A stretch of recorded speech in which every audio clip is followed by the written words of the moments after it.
Hey, you crazy cats! 42's live streams and videos are simply not available on vinyl. You will have to go to the YouTubes for that.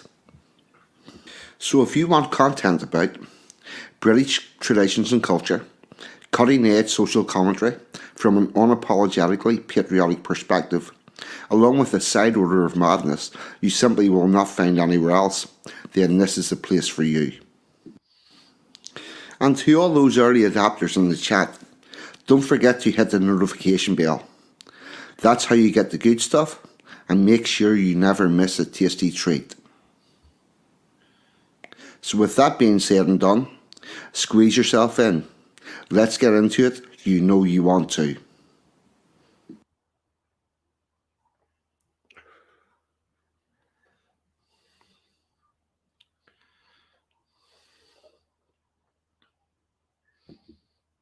Good afternoon, good morning, good evening. Please delete as applicable because the internet is worldwide and time zones are indeed still a thing.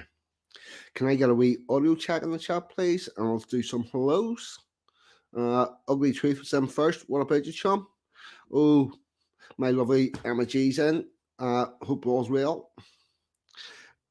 James Hayworth, what about you, chum? Ugly Truth again. Streaky Bacon's in with more madness. Rags, what about you, chum? Ugly Truth, what I said. Sanson, what about you, chum? Great show earlier, by the way. Dominic's in. Exile. October, evening, what about you? Audio Proper Strong one, good. Rob D, what about you, chum? England for English, welcome. Hashtag, what about you? TikTok, Unknown Sources, welcome aboard. And Sally, glad to have you here. And the Budgie Burgers in. Let's see. What was I going to say? Right. Glad to have so many people in and a couple of people that aren't regulars, so that's always very good. Glad to see it. Everybody's very welcome. House of Babushkas just jumped in. First thing I want to say is a very warm welcome to everybody that came along from Sansom's show earlier. Glad to have you here. Roy Herbert, what about you, sir? And I'm going to do a little bit of housekeeping. I can just find the thing. Yep, here we go. Yes, the other thing I would say is if anybody's watching this stuff and doesn't watch Sansom's show before me, well, it's on his own channel. I'm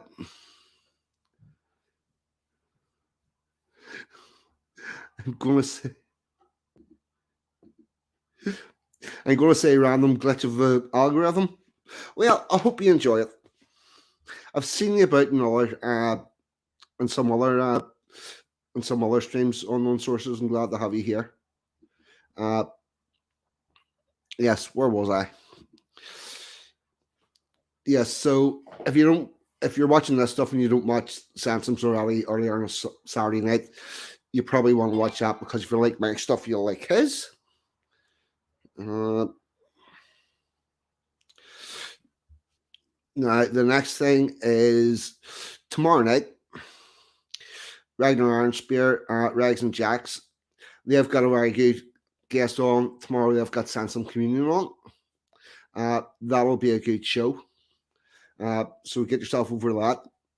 I believe not tomorrow, but the following Sunday is whenever Sunday Will Lads is coming back, which will be good. I always enjoyed listening to that while I was cleaning my kitchen, so that will be good to have back.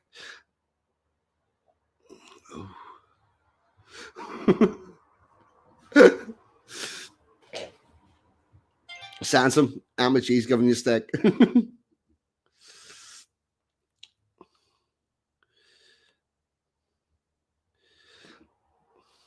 Oh, you've been looking at the Dangerfield.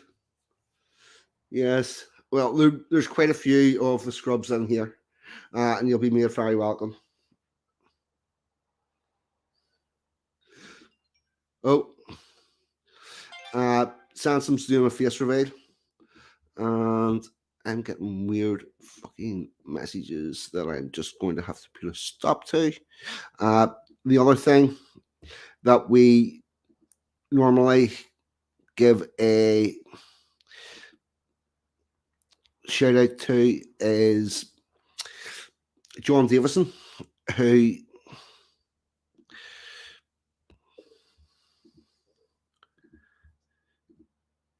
John Davison, who normally streams on a Tuesday, Thursday, and Friday, but he has been ill of lately, and I wish him a speedy recovery. Hope he gets back to full health. I'm not sure what he's doing during the week, but apparently he has got the Friday night film review on, so hopefully he'll be back pretty soon.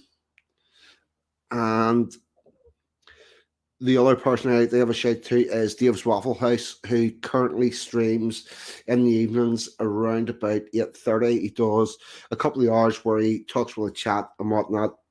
Uh, Good show, friendly crowd, good bit of banter. If you like this, you'll probably like it. And that's life, but not as you know has jumped in. What about you, chum? Glad to have you aboard. Um, I think, yeah, Mr. Waffles is good.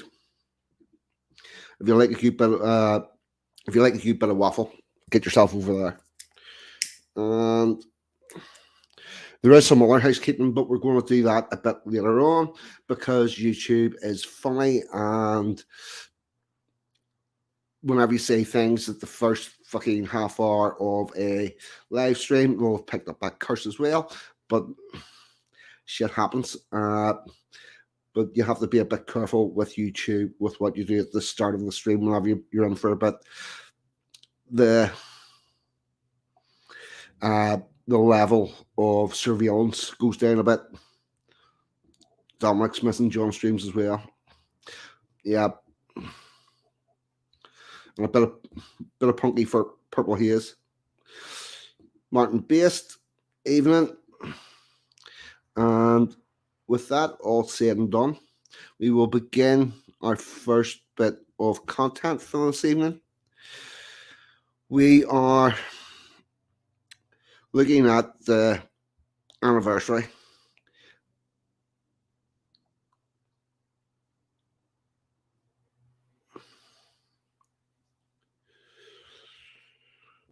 Really, Ditchard, welcome, chum. Glad to have you aboard. Unknown Sorces got banned, got a new channel. Yep, it's yeah, YouTube can be a bit problematic to say the least. The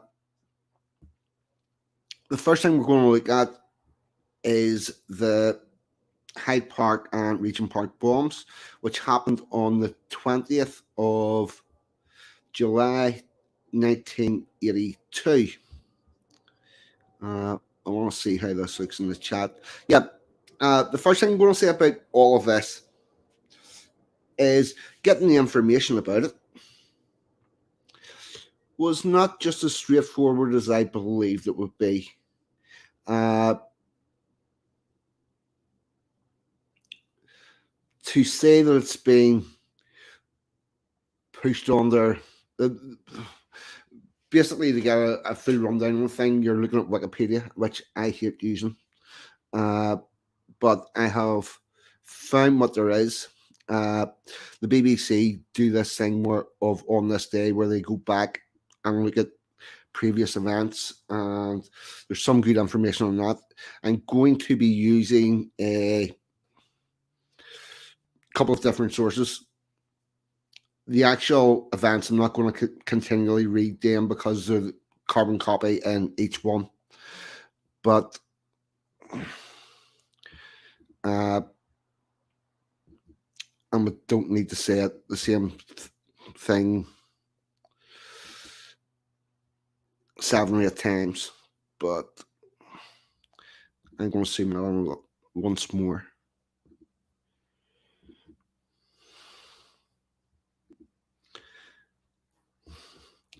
Well,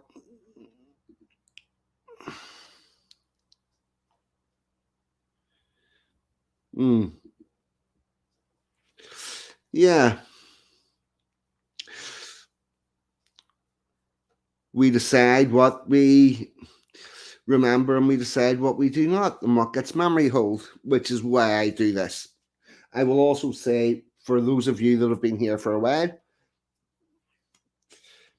this time last year, Saturday actually fell on the 21st of July, which was the anniversary of Bloody Friday, where the Irish Republican Army detonated 21 bombs in Belfast city centre within the space of 90 minutes. Uh,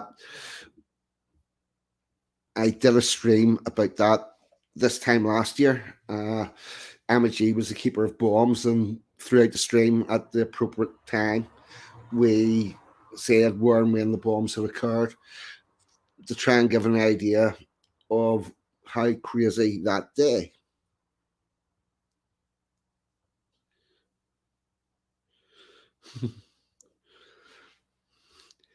Oh, try not to leave gaps in your talk or corrupt your words. People put all the extra stuff in for us. Yeah. Unfortunately, you'll find that I do be a bit gappy because I stopped reading stuff to read the chat and whatnot at all. But we do as we do. So we did that this time last year, and now we're on to the Hyde Park bomb. And here we go. 1982 IRA bombs caused carnage in London. And for those of you, that's the Provisional Irish Republican Army. They like to use the term IRA because it does, in quite a way, segregate the word Irish from the terrorists. And they don't like being reminded that the terrorists are fucking Irish. But there you go. In 1982, IRA caused carnage in London. 8 soldiers on ceremonial duty have been killed in 2 IRA bomb blasts in central London. The first blast in Hyde Park killed 2 soldiers and injured 23 others. In the second explosion in Regent's Park, less than 2 hours later, killed 6 soldiers instantly and injured a further 24 people. I will get some pictures of the aftermath of that. The picture you can see here is the horses, because these guys were on horseback. The IRA admitted carrying out the attacks in a statement echoing Margaret Thatcher's declaration of war on Argentina over this disputed Falklands. This is actually becoming topical again because the European Union have been having talks with the European Union have been having talks with the Argentinians, and they are, along with other South American countries, and they are referring to the Falklands as the Malvinas. So there is that going on, which also happened in 1982, the Falklands War.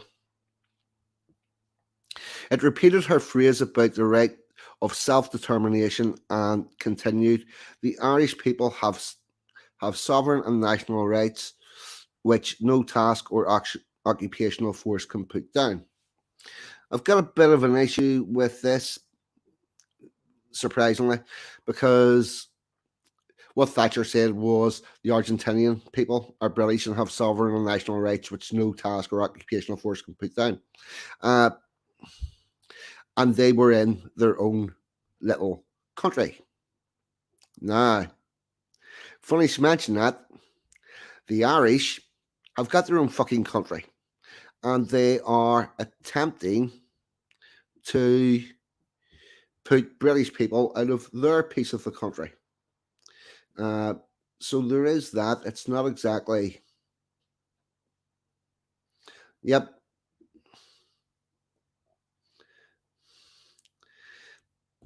that is correct. You use now referring to Falklands and Malvinas, as I was saying, sanctions all over it.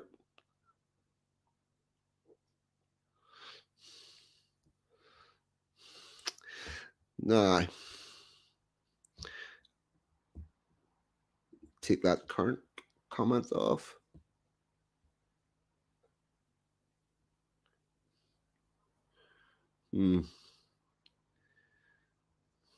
Sorry, just checking the chat. Right, so there is that. In the first instance, a nail bomb in a blue Austin car was detonated as members of the household cavalry made their way to the changing of the guard from their barracks in Knightsbridge. 7 horses were killed or so badly maimed that they had to be destroyed. Another device exploded underneath the bandstand in Regent's Park as the Royal Green Jackets played music from Oliver to 120 spectators. It was the first of a season of lunchtime concerts for tourists and nearby office workers, 4 of whom were among the injured. Because, let's be fair, what the Irish Republican Army considered as legitimate targets were anybody that was in the British Army, anybody that worked for the British Army, anybody that delivered milk to the British Army, anybody that went anywhere near British soldiers, anyone who went to a British Army concert in the open air. Yeah, just put a bomb there. Why not? Anti-terrorist experts believe the second bomb had been planted some time ago and was triggered by a timer. Their timers worked up to a maximum of 24 hours or 12 hours most of the time. Don't ask me how I know. But they think the first explosion was operated by remote control to cause maximum devastation. Yeah, because they would know exactly what time the most people were at the bomb. Bystanders and people in neighbouring shops and hotels rushed to help, but the police were keen to clear the area as they searched for further devices, because this is the other thing that the IRA notoriously did. They had a secondary bomb at the same place so they could blow up anybody that came to help. Most of the injured were treated in Westminster Holiday as striking hospital workers called off their action, which was a strike to deal with the casualties. So at least they did that. Strangely, all the hospital workers are again on strike. Detectives from the anti-terrorism squad were interviewing survivors and witnesses and security has been stepped up across the British capital. The British and Irish Prime Ministers have condemned the attacks as callous and cowardly crimes and inhumane acts. Police say MPs were warned of a renewed IRA bombing campaign 2 weeks ago after an 8-month lull in their activities. So that is the overview. The context, final death toll was 11 people dead and a total of 50 people injured. In October 1987, physics graduate Gilbert McNeamy, 27, was sent to jail for conspiracy to cause explosions between 1982 and 1984.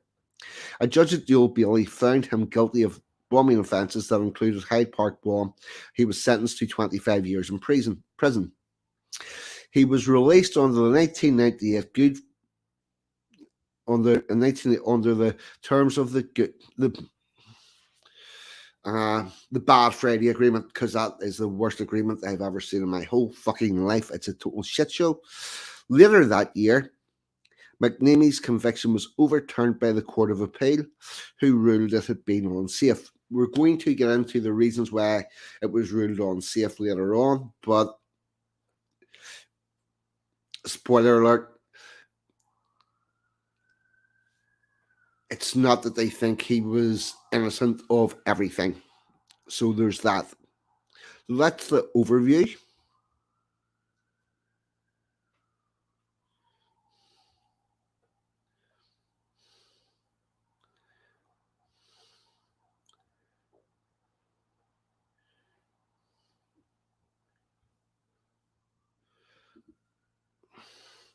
Rory, I will get you modded up.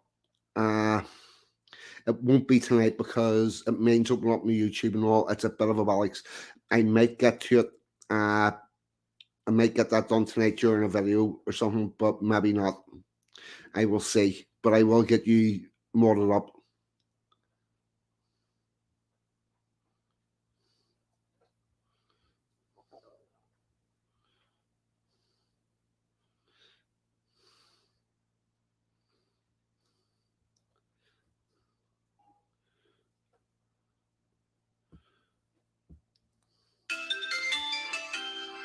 Right, 1 second. I've got a phone call here. That I'll have to take.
Now you're ready to sail for the Horn.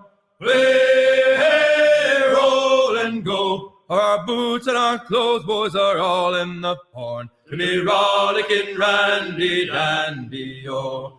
Heave a pole, heave away. Way, roll and go. The anchor's on board and the cable's all stored. To be rollicking randy dandy, oh. Soon we'll be warping her out through the locks. Way, hey, roll and go. Where the pretty young girls all come down in their frocks. To be rollicking randy dandy, oh. Heave a pole, heave away. Hey, hey, roll and go. The anchor's on board and the cable's all stored. To be rollicking randy dandy, oh. Come breast the bars, bullies, heave her away. Way, hey, roll and go. Soon we'll be rolling her down through the bay. To be rollicking randy dandy, oh. Heave a pole, heave away. Way, hey, roll and go. The anchor's on board and the cable's all stored. To be rollicking randy dandy, oh.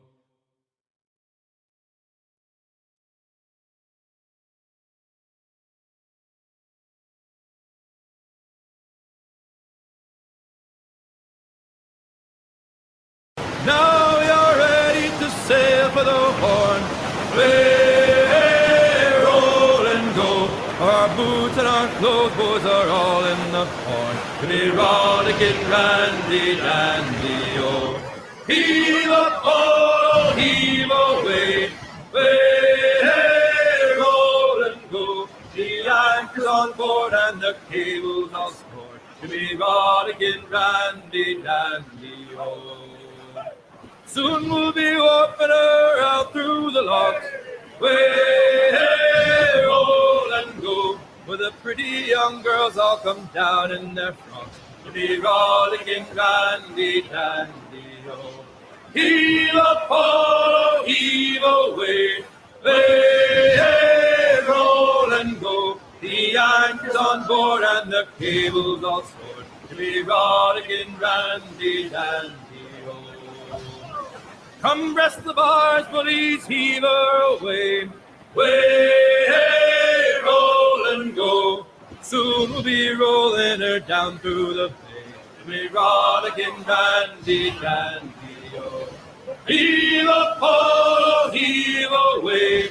Way, hey, roll and go. The anchor's on board and the cable's all stored. To be rollicking randy dandy, oh.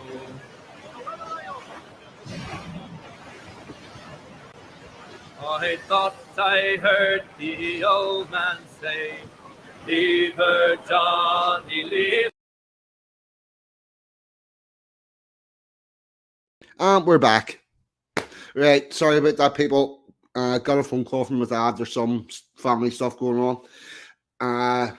But we're now sorted.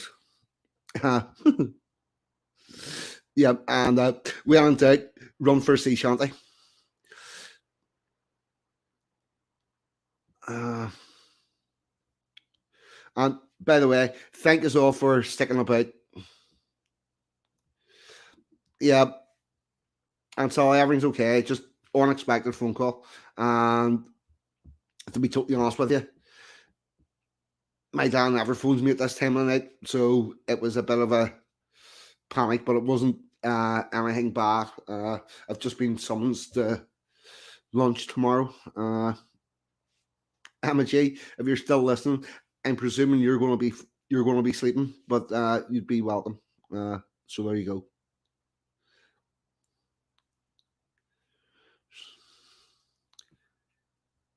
Yeah, B.S. Martin, all fine. We're all sort of right. Nah, where was I? Yep. Nah. The next thing we're going to talk about, this is still connected to the bombings. And present.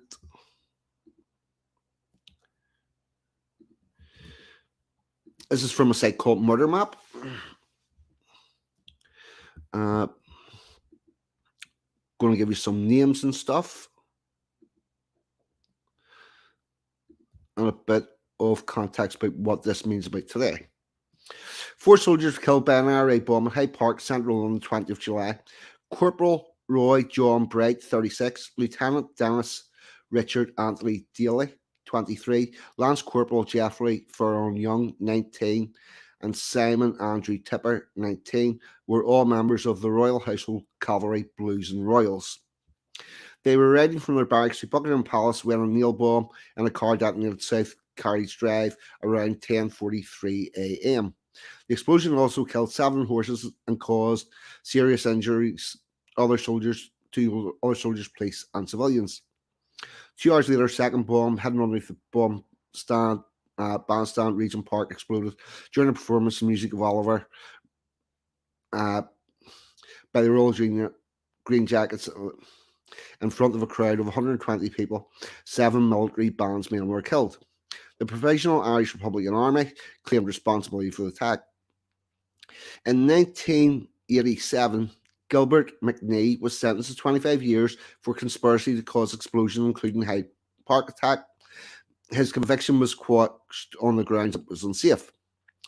On the 22nd of May 2013, the Metropolitan Police Service Counter-Terrorism Command charged John Anthony Downey, who was 61 at that stage, of County Donegal, Ireland, with murder and causing an explosion likely to endanger life relating to the Hyde Park bomb. Downey was due to stand trial in January of 2014, but the indictment was stayed on the 21st of February 2014 after his legal team argued the prosecution was an abusive process.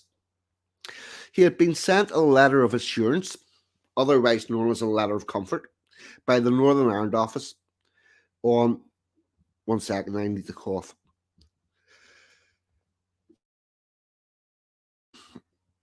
On the 20th of July 2007, the 25th anniversary of the attacks, wrongly stating that he was not wanted by any UK police force. In fact, he was wanted by the Metropolitan Police for conspiracy to murder in relation to Hyde Park bombing. The Police Service of Northern Ireland accepted blame for the error. So they're saying that, yeah, we made a mistake. We didn't realise that he was still wanted for anything, so we issued him a fucking pardon. Mr. Justice Sweeney said in his ruling that the public interest in prosecuting Downey was outweighed by the public interest in holding officials of the state to promises they had made in full understanding of what is involved in the bargain. The decision was reported on the 25th of February 2014 after the prosecution announced they would not seek to appeal. So, what happened was this cunt was in court and literally pulled out a letter like a Monopoly get out of jail free card, and then he was released.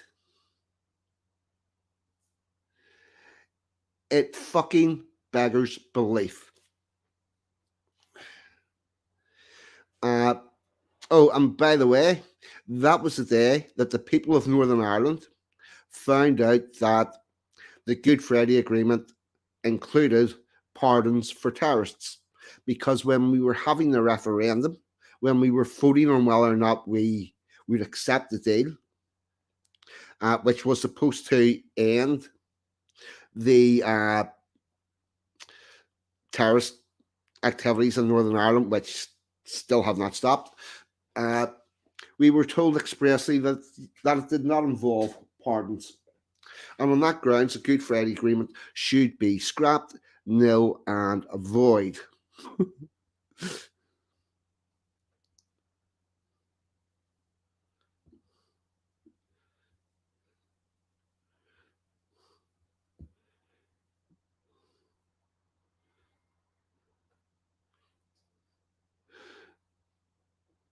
Cyborg, what about you, Sean? Glad to have you in.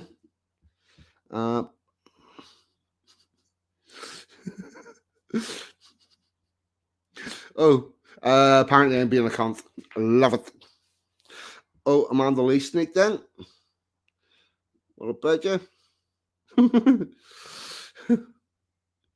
Oh, did I? Oh, did one of them come out? That is a rarity. It's a bit of a surprise. But there is that.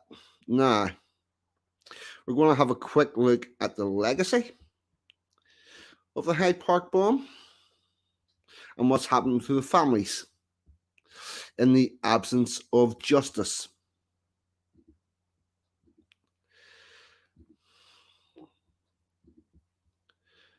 Sure, I'll scroll this down a bit. Yeah, there's another picture of the horses. I want to see what this looks like on the screen before I decide to, I'm going to zoom that in just a little.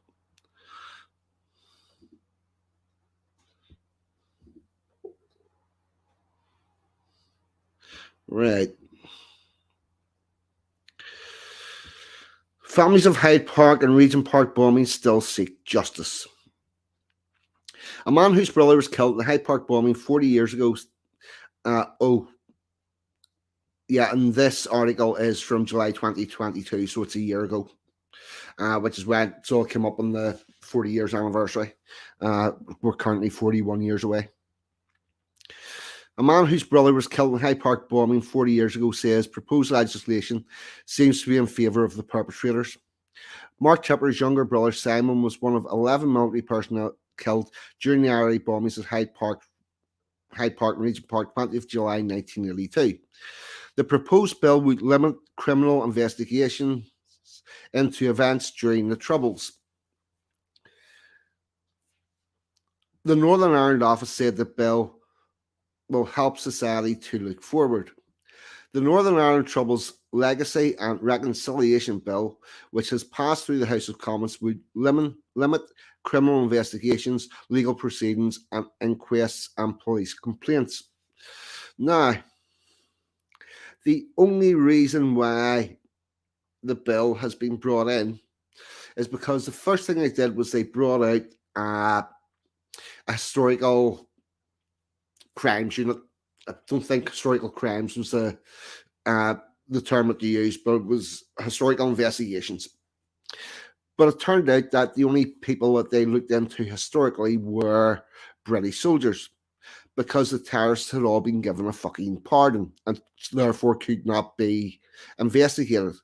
So we had a whole load of investigations where we chased British former soldiers through the courts, which is where you have the things about the protests, about the prosecution of soldiers, A through F, and it's probably up to Z now because there's quite a lot of people that have been chased through the courts.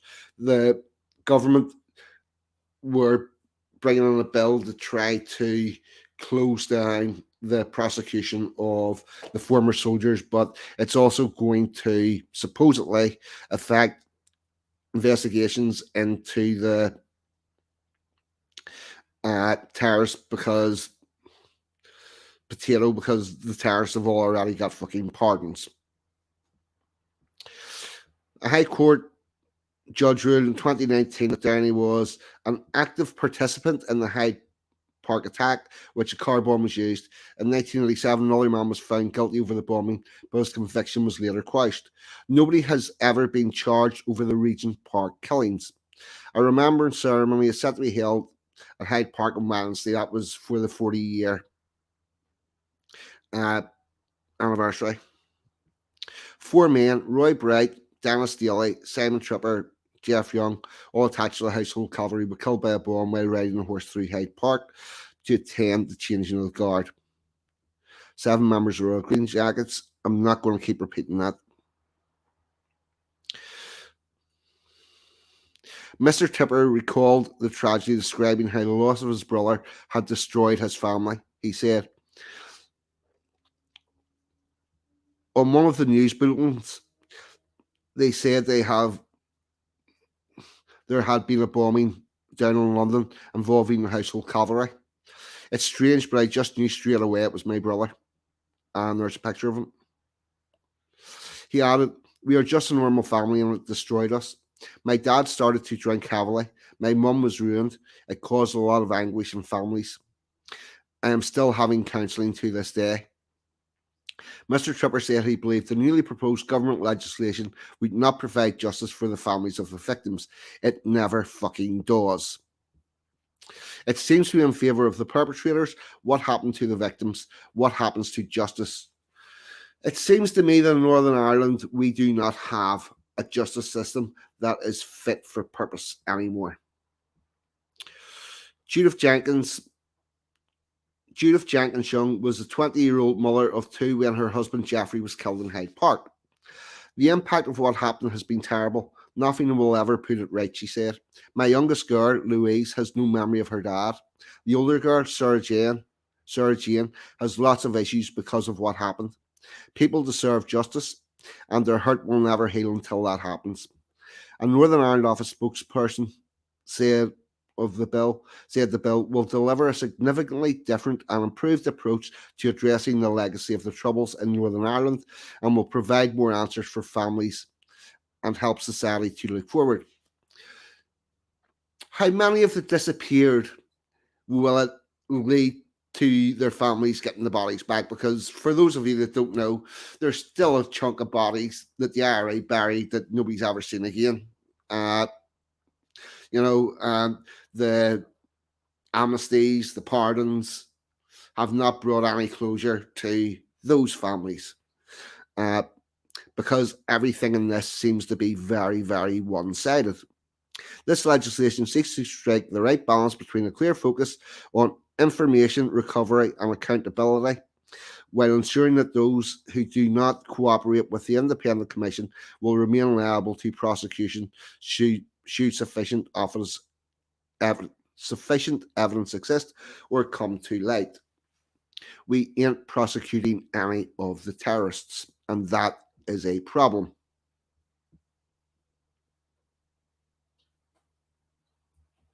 Sorry, I just want to check the chat.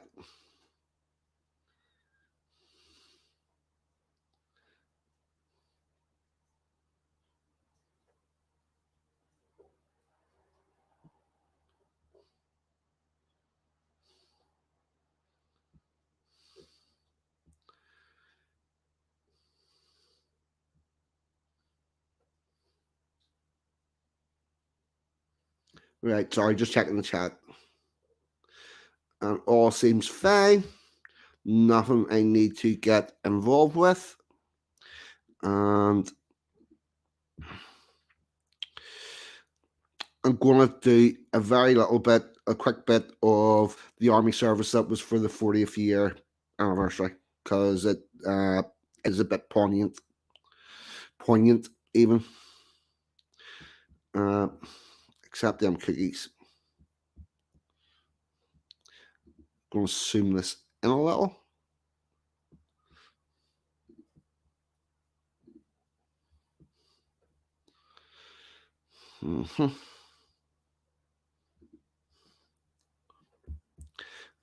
Get this up.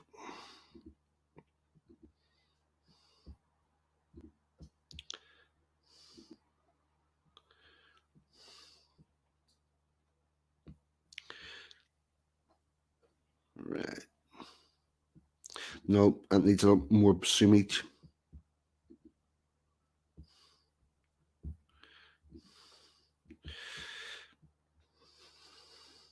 Right.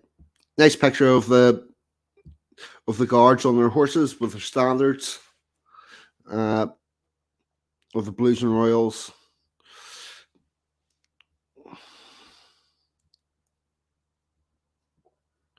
Right. Now, I'm passing over all the details of the attack because we've said that enough. So this is what happened last year. This year, the Queen's Lifeguard rode out to change a guard, as their forebears have done 40 years ago. Members of the regiment joined them on foot and made their way to the memorial of South Carriage Drive. They gathered in all manner of uniforms, ceremonial, combat uniforms, and coveralls, all in a deliberate reenactment of how, when the bomb hit, the regiment dropped whatever they were doing and rushed to the scene. Because this is pretty close to their base, and you had all sorts of people come over to try to help people that were quite clearly beyond help for the most part. Her Royal Highness Princess Royal, Colonel of the Blues and Royals, and Brigadier Andrew Parker Bowles, who was the commanding officer of the Household Cavalry Mounted Regiment at the time of the bombing, attended the private poignant service in the park. Wreaths were read and the names of those killed read out.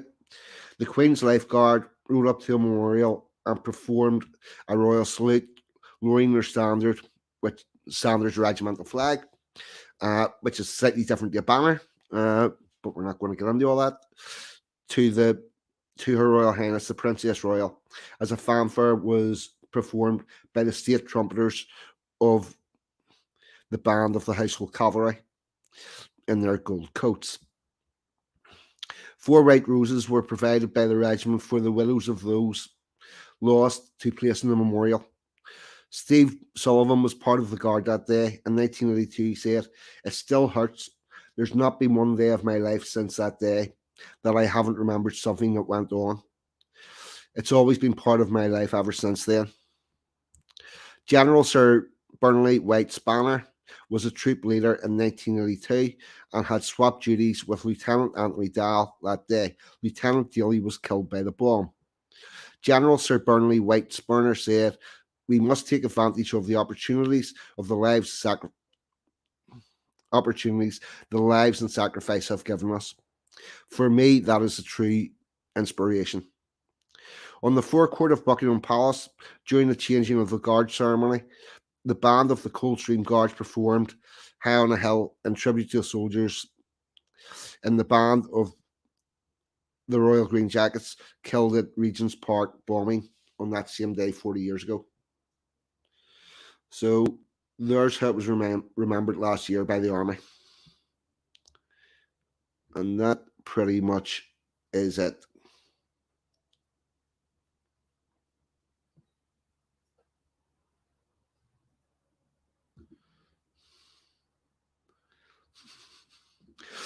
Yeah. Sometimes it's better than others, Aunt Sally.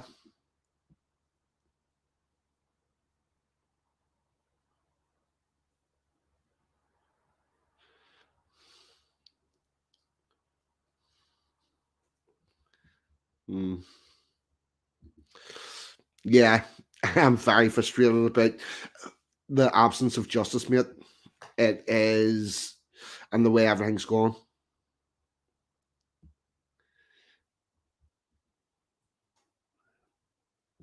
Right. All good in the chat.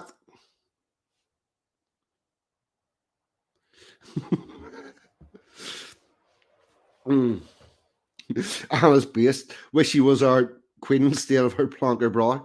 Well, William should have had him down the stairs before he got the hat. His where I'm at with that, I'd have been quite happy for it to go straight to William.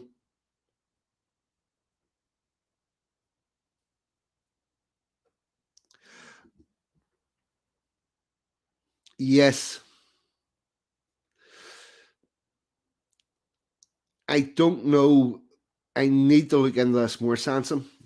I don't know exactly how far this shit show has gone. I believe we still have the same amount of guards regiments that we had. But how far?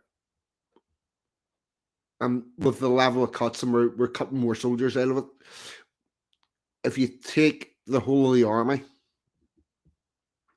including the cooks, including the clerks, and the clerks, including everything, you can't even fill a good sized football ground now. It is fucking nuts. The demise of our army is fucking hectic. And the other thing that I want to do, yep, we're going to share that. With a picture to show.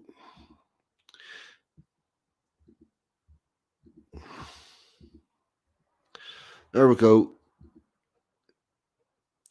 There's a picture of the horses. Actually, can I zoom that in? Yeah. There we go. They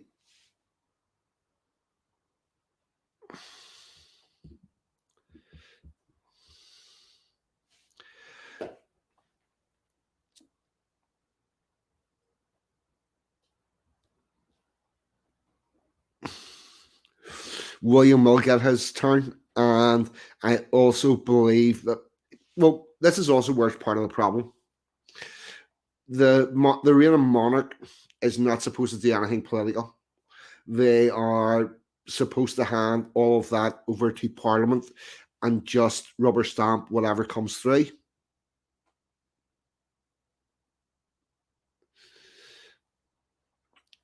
And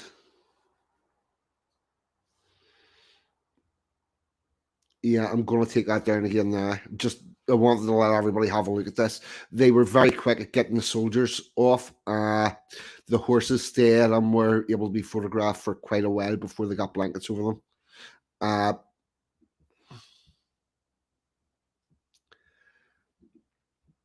Interesting fact, the British public were more outraged about the horses than they were about the soldiers, which says a lot about male disposability.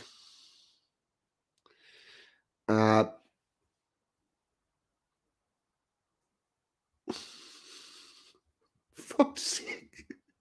Fuck's sake, DJ. Dun, dun, dun, dun. can't even remember the tune from the Damien films. But oh god, no. Yep. That's the brave struggle for Irish independence for you.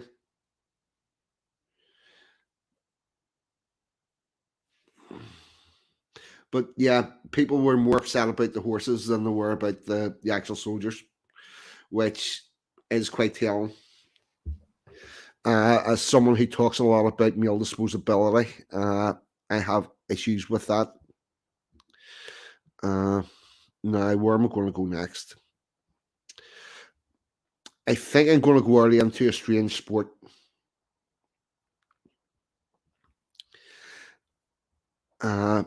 Because we need to.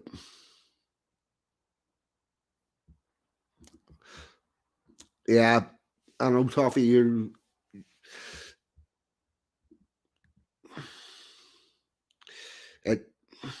Don't get me wrong, I don't think people should be cruel to animals. I don't think people should care for animals. The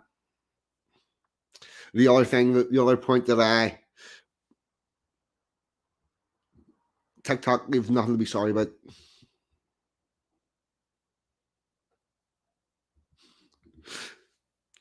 The horses were better fed. The other point I will make that quite a while ago, my friend and I had considered getting a pantomime donkey costume and turning up at the donkey sanctuary in order to publicize the fact that we have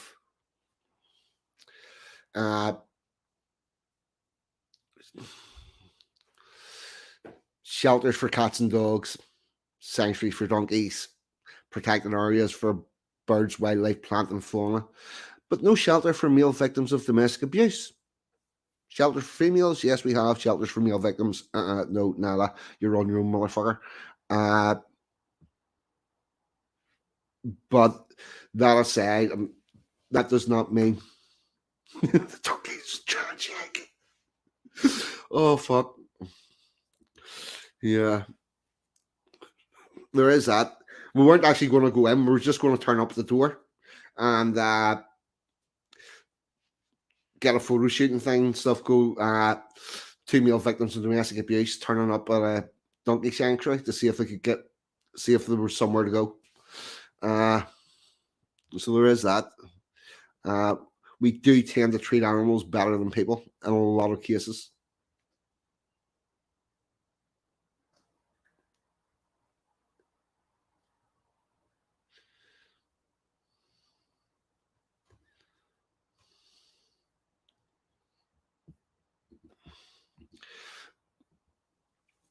Yeah,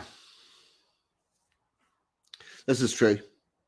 Although I will say that in 1972 on the BBC News at 6, we did get to see bits of dead people shoveled in the bin bags.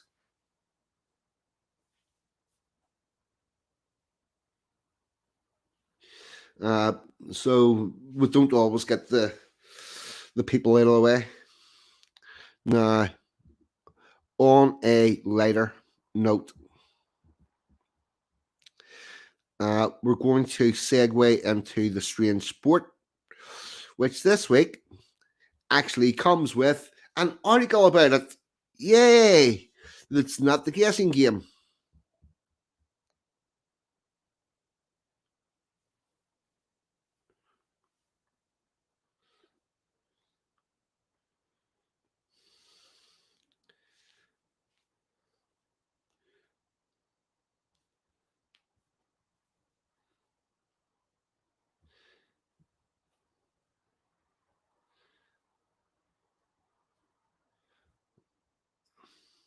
Have we got the Homeland Party in? We have. We've got the Homeland Party in. Welcome to the show.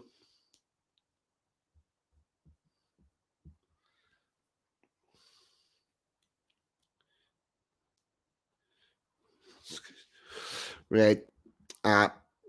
Let's get this up.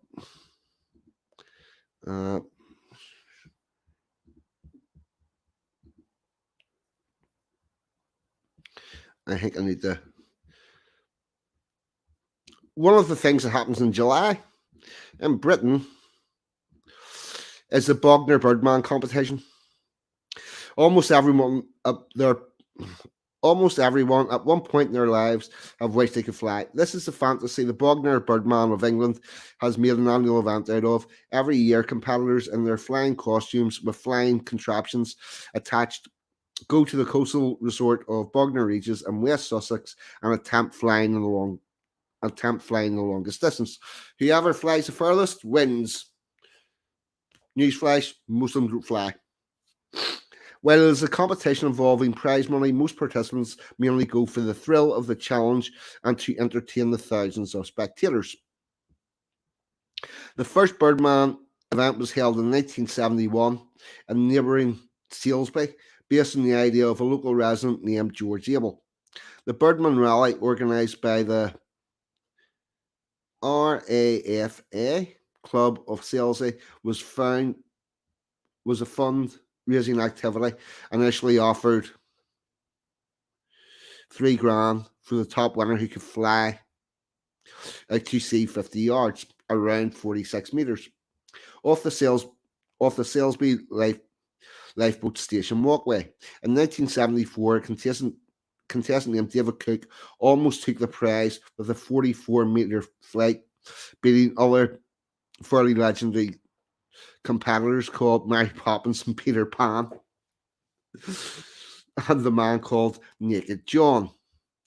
The Birdman Rally quickly gained popularity and steadily drew larger crowds each year since its inception. But the poor roads and transportation, as well as the insufficient emergency services in Salisbury, inevitably became a problem for the event, that it was discontinued after 1975. No Birdman flew for the next 2 years.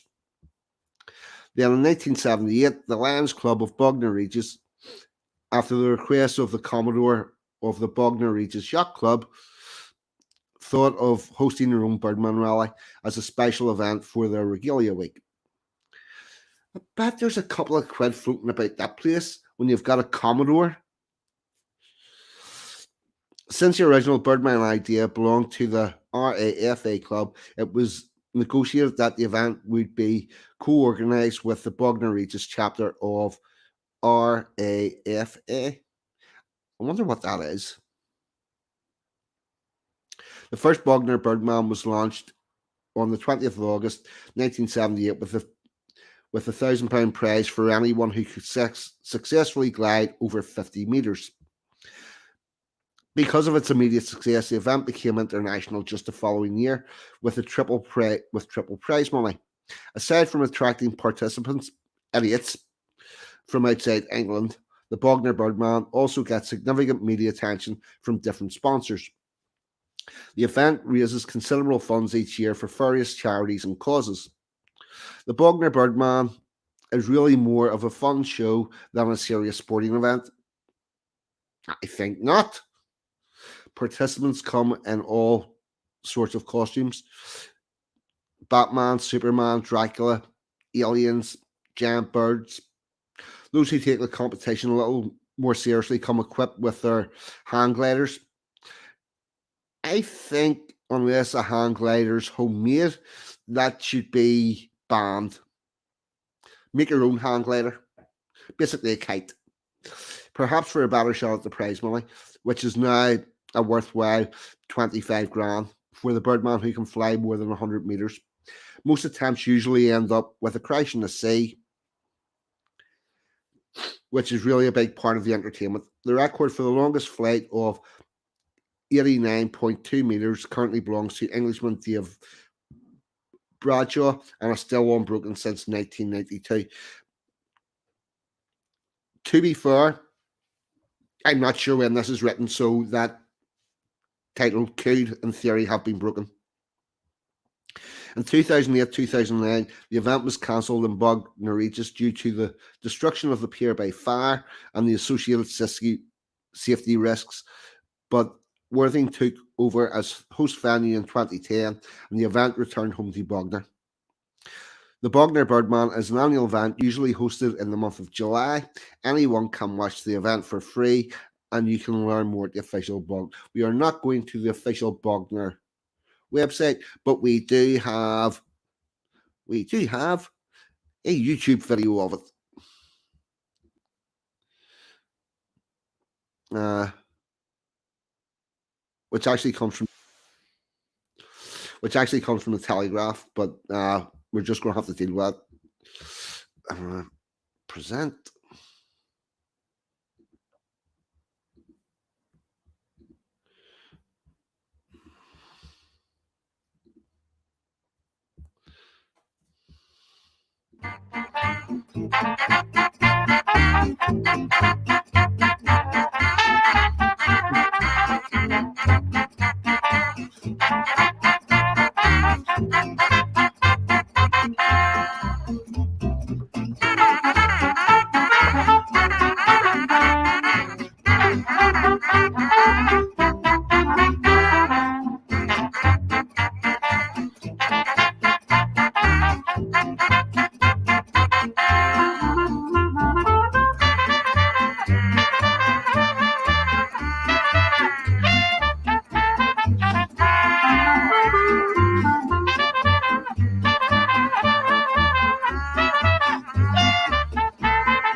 Splat.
There we go. And that is the Birdman of Bognor competition, contest, whatever you want to call it. It's fucking mad.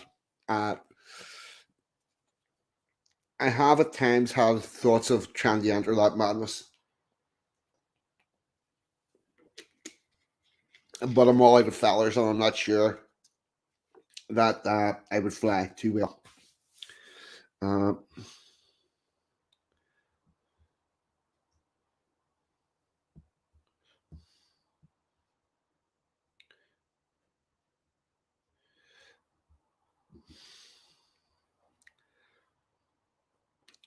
Oh god, no nose grabbing.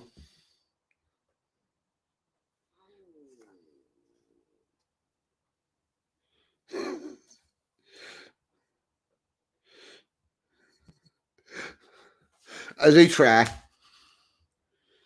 I do try. I'm putting on a two. I'm not a nose grabber. It doesn't do any good. There's Don Brownie and from down under.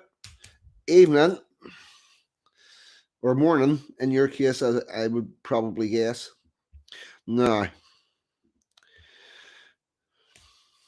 that takes us with. Now we're going to have a look at the Ebernoe Horn Fair, which is another thing I found that happens in July. Who knew there was so much fucking madness goes on in our country that we just don't get to hear about?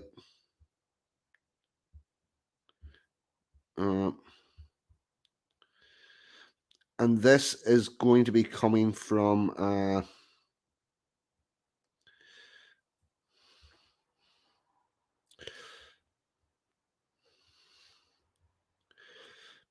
Custom Survived website. So had to check that out. Here we go.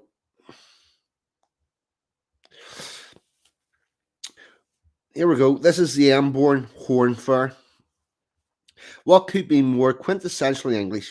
A large village green, the sound of valor and wicket, cries of, "How's that?" and the sheep roasting. The latter is perhaps not the most English, but the game of cricket is not all what it appears either. Ebernoe, is a small village, so small it is difficult to define as a village, which each 25th of July since 1864, a revival after a long lapse, the village came together to celebrate the Horn Fair. A correspondent to folklore recorded its popularity in the 1950s edition. They said everyone goes by car, bicycle, bus, pushchair, and on Shanks's pony. Fuck, haven't heard that terminal way. For any of you that are unaware of what Shanks's pony is, that means you walk because El Shanks never could afford a pony, so you couldn't borrow Shanks's pony to go anywhere. Up a steeple track through scrubby woodland to the hilltop common where the hamlet encircles the open ground. The origins of the Horn Fair are difficult to pin down, particularly as the only places it is recorded is this village and Charlton near London. So these are fairs that happened at some stage across in different locations across Britain, and now we're probably down to one. In the olden days, it was one of considerable rubribery, as it is believed to be derived from a custom of celebrating cuckoldry. What? I don't think that's something that needs celebrating, and I also don't think this is the correct term because I've read through this and I don't think it's cuckoldry that they're actually talking about. But I'm going to get on that later on. Which would celebrating cuckoldry, which would happen at the fair, as it was probably the more righteous affair with dressing up. All of this is gone, but the roasting of the sheep, whose head was traditionally presented, this is gone, but it is the roasting of the sheep, whose head was traditionally presented, that is significant. And here we've got a picture of a cricket match and a whole sheep being roasted on an open fire. And lots of wood. Lots and lots of wood. And indeed, it's an odd association, cricket and sheep roast, but one which has been closely protected. There's only been one interruption from 1940 until 1945 because we were fighting a fucking war. Although this didn't affect the cricket, and a pair of stag antlers were used as a suitable replacement, so it's not really a break. The cricket must go on. There is a fun fair, albeit a small one, was described in folklore, with roundabouts and swings, hot dogs, and China dogs. I'm not quite sure what a China dog is. The China dogs have gone, but everything else arrives. Turning up in the day, what was the first impression was is you normally of the is the normality of the custom. The cricket and the roast could be like any village fete where roasts have become a commonplace. But there is something curiously ancient about this sanitized custom. The scene today is no different than that described by Stanley Gordman in his 1957 article Horn Fair in Journal of the English Folk Dance and Song Society. It is especially fattened sheep, roasted whole. A pit is dug in the ground, 4.5 feet long, 3 feet deep. A big wood fire is lighted inside this trench and kept burning until approximately 1.5 feet of cinders and hot ashes have accumulated. The carcass is rubbed with salt, red pepper, and oil. A long pole driven through the carcass and fixed in such a way that the sheep turns with the spit.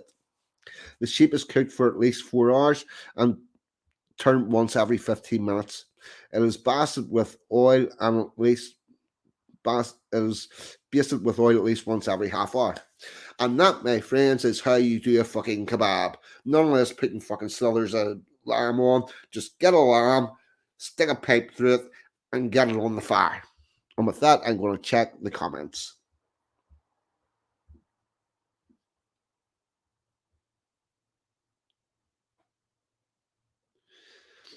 I think they just do the one shape.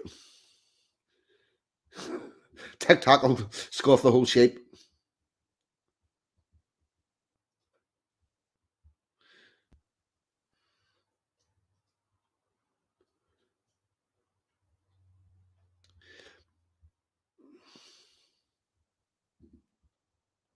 Cricket is like watching paint dry. Ugly, ugly truth, or any of you English people that actually played cricket, because I never did. I played football, soccer, not soccer, football, but in case of Americans in, it's called football. I tell you what I can't understand about cricket. How the fuck can you play a game for 5 days and it'll end to be a draw? How does that happen? That baffles me.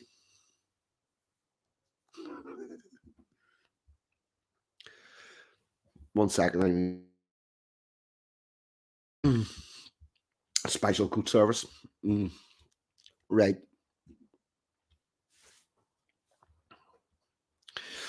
At the end of the day, all the attendees assembled by the clubhouse.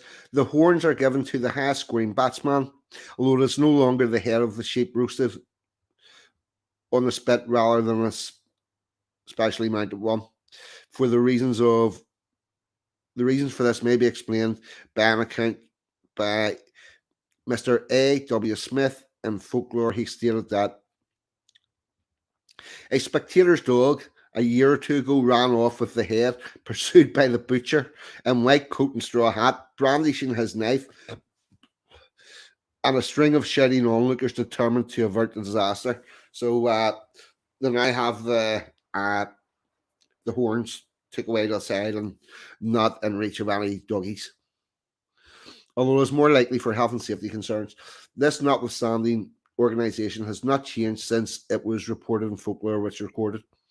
The head is presented by the local nobility with a suitable speech, of which the most memorable that I have myself heard was made by a person of the parish, a man of striking presence, holding in one hand the head, a hard object prudently provided with a wire handle. He proclaimed, "We men of Eborn know where the men of who had won rather too often are going," and jerking his free thumb over his shoulder, "we are giving them the horns to help them get there."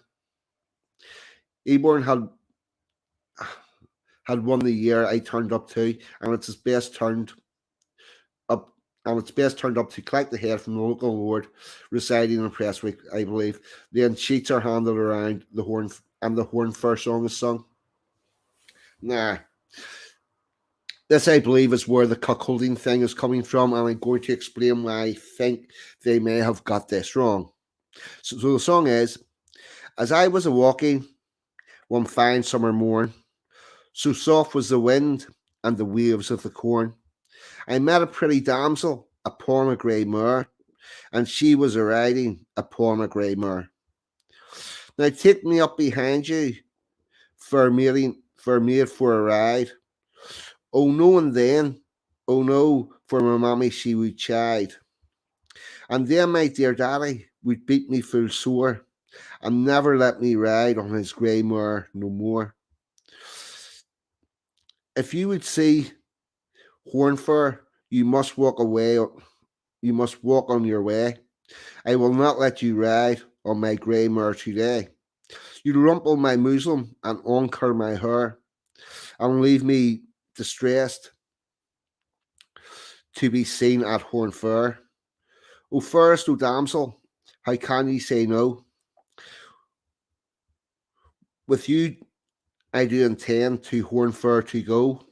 We'll join the best of company when we do get there, with horns on their heads, boys the finest at the fair. So that's the song.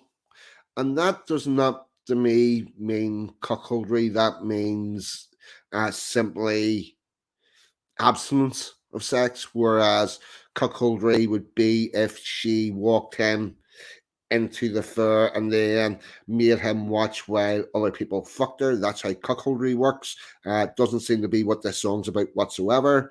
I think at this new insistence of lots of people try to normalize cuckoldry, I think they're going over and trying to inject it into things where it does not actually exist. And with that, I think I better check the comments.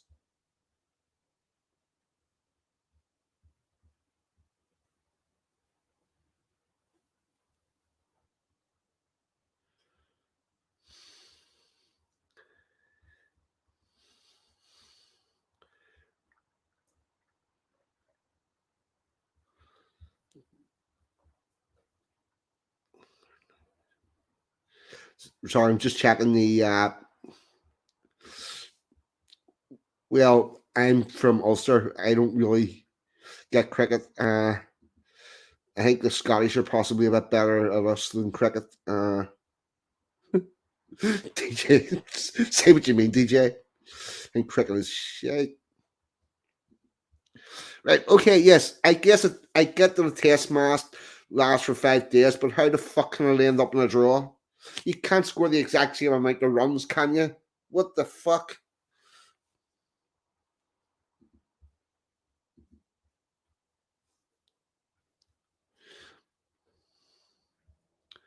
Right. So there's a picture of the cricketer that got the ram's head. I'm going to see if I can make that picture a little larger.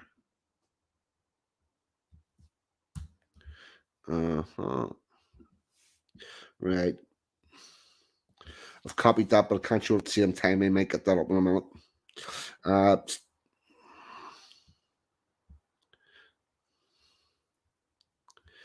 Right. Stanley Gorman, in his article Horn Fair 1957 for the Journal of English Folk and Dance Song Society, attempted to find out more about the song's origins. Thanks to the accountants of Miss Mary Sorcombe, it is now possible to specify the country magazine programme, which led to the revival of the Horn Fair song at Eborn. It was broadcast on 20th of May 1950, and the song has been sung to Mr. Carson 2 weeks before. As Mr. Carson said, Jimmy Boxer was a trudge. Jimmy Boxer was a trug basket maker. He had learnt the craft in East Sussex and carried it until his death in 1951. In the broadcast, the song was sung by Cyril Trucker, Mr. Morrish of Great Afield Farms, Ballcross near Ebernoe, heard the broadcast and obtained permission for the song to be sung at the Horn Fair. In August 55, Mr. Morrish told me that when he first introduced it to the Eborn people in 1951, one of the company, Mr. Tom Setup, then aged 75, said he could well remember it being sung by an old Eborn woodman, David Baker, who died in 1943 at the age of 80. So the song did actually return to where it should have been, or it was part of the festival. They got the right thing. This was valuable confirmation for the song's former association with Eborn, though, as will appear below, it cannot lay sole claim to it. Tom Stamp, who remembered the song first played for Ebernoe Horn Fair cricket team in 1900 and in 1954, his son was captain of the team. Such family traditions are still strong in this remote place, isolated geographically, with its school, church, and cottages hidden behind a thicket. Independent spirituality and, in normal times, to a great extent materially. Another well-known Eborn family, the Holdens, have been associated with the fair since 1876. So this little place has evolved untouched by the outside world. What's the odds they get a fucking influx of immigrants? Because by fuck, we can't be letting this go on. Ephraim Holden, who died in 1954 at the age of 87, attended every year since he was 9. It is clear that there is some underlying belief in the horns. It is indeed recorded that even if this day was beset with thunderstorms, it was thought to be good for the crops, and it was crops, and that it was a day to sow cabbages. 1 second, I need to cough and drink.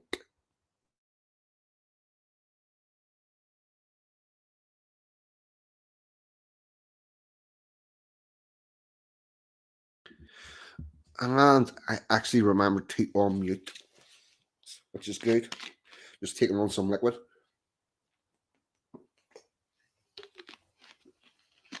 You gotta lubricate the throat. Mm-hmm. A piece in another English headlock custom notes. So a horned sheep was roasted whole in a pit of embers, with the head projecting over the end, so that the horns were not damaged. It was lucky to baste the sheep, which, when cooked, was decapitated. The rival cricket teams from Eborn and a neighbouring village dined on the mutton, while spectators had mutton sandwiches.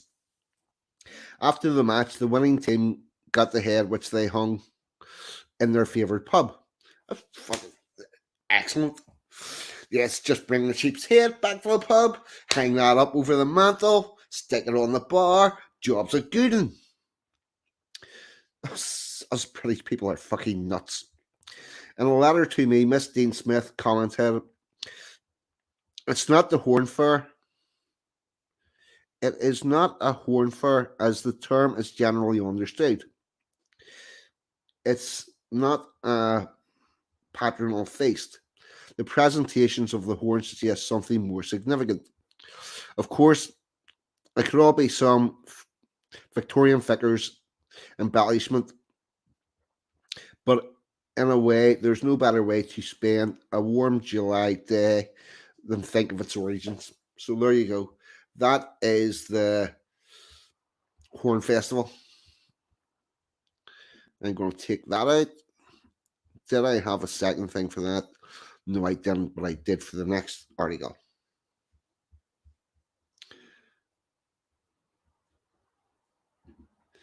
Thank you.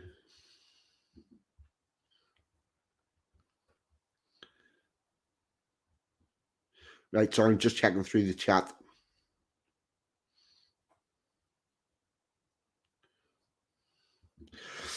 Yeah, but we don't play other sports for 5 days. That's what confuses me.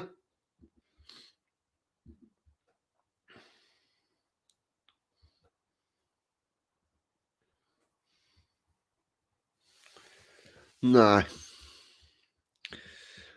Don't get me wrong, I'm not dissing cricket. I just don't know how the fuck you can play for 5 days straight and not get a winner. It's quite confusing to me. Particularly whenever it's 5 days, because you would think, somebody could win 3 days, somebody could win 2 days, and that would be 3-2.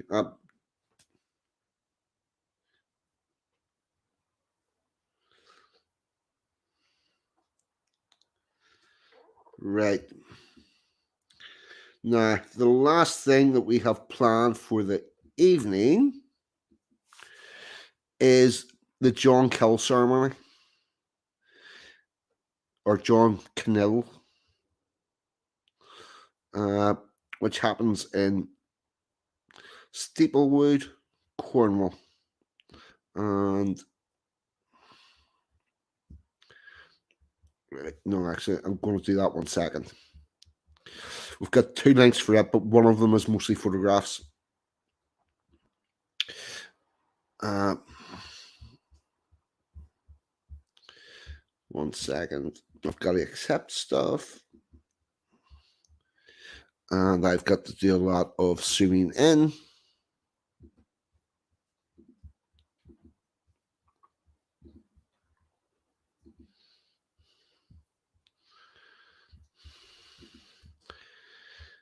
Present.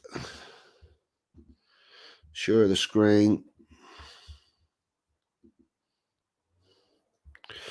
Let's see how this looks on that. That is looking very bloody small. Can I zoom this in more?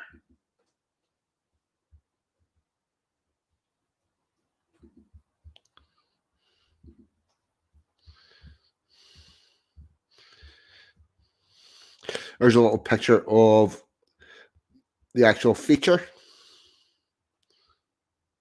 And there's the man behind this ceremony. And we're going to get this. I think this is quite ingenious. Yeah, that's acceptable.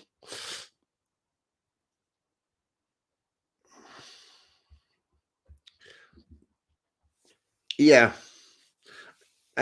Yeah, there is that.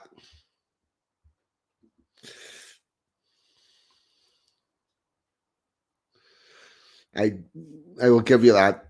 Sometimes it's going to be a draw because of weather.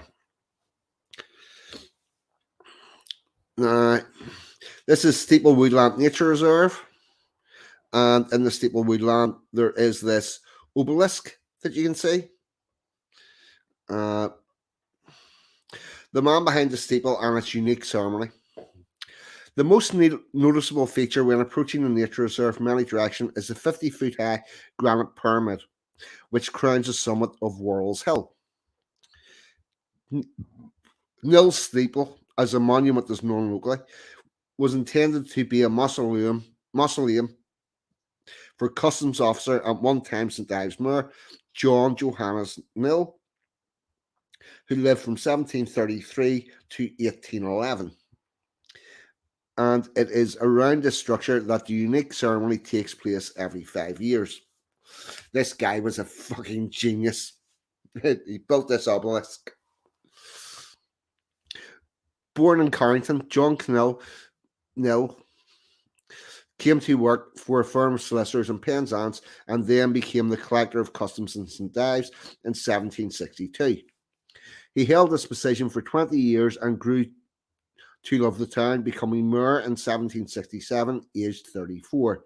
John Knill bought Walrus House, which the nature reserve now occupies, in 1782 and paid $226 to have the mausoleum built on the summit.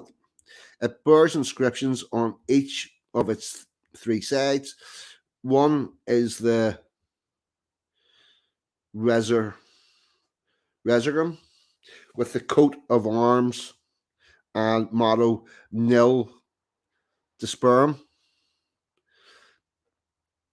I know that my Redeemer liveth on another, and Joannes Knill 1782 on the remaining side.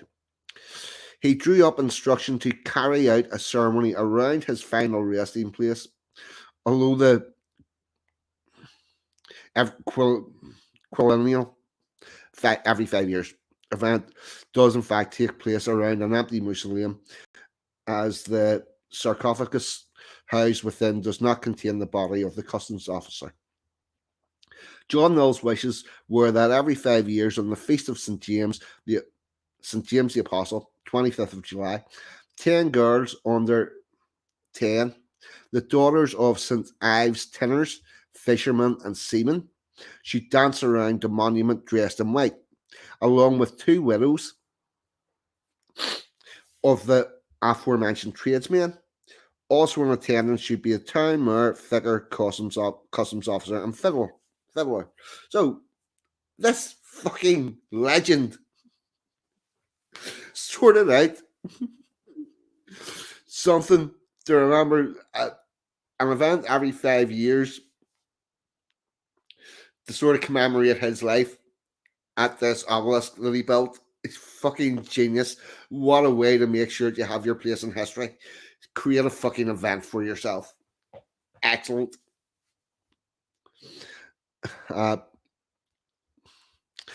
With the demise of tin mining and fishing, the qualifying credentials of the girls having been stretched in recent years, and the finances left by John Knill no longer covering the ceremony, so certain more obscure aspects of the bequest have been dropped. The customs officer now comes across from Penzance, as there is no longer one in St Ives. But despite changing times and necessary adjustments to the proceedings, every 5 years since July 25th, 1801, at which John Knill was actually present, so he was there to see the first one to make sure they did it the way that he wanted, and went, right, fuckers, this is what you do. Do this every 5 years. Keep this going. Fucking great.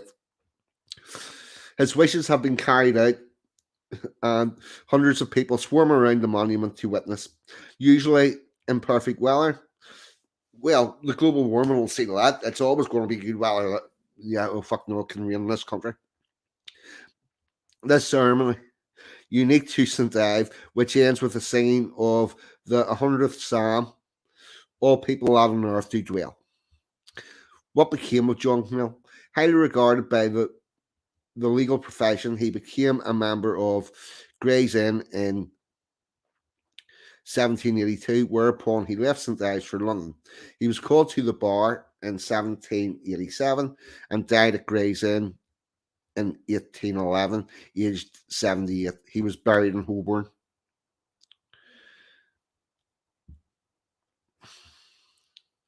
Nah. 1 second, I need the coffee again.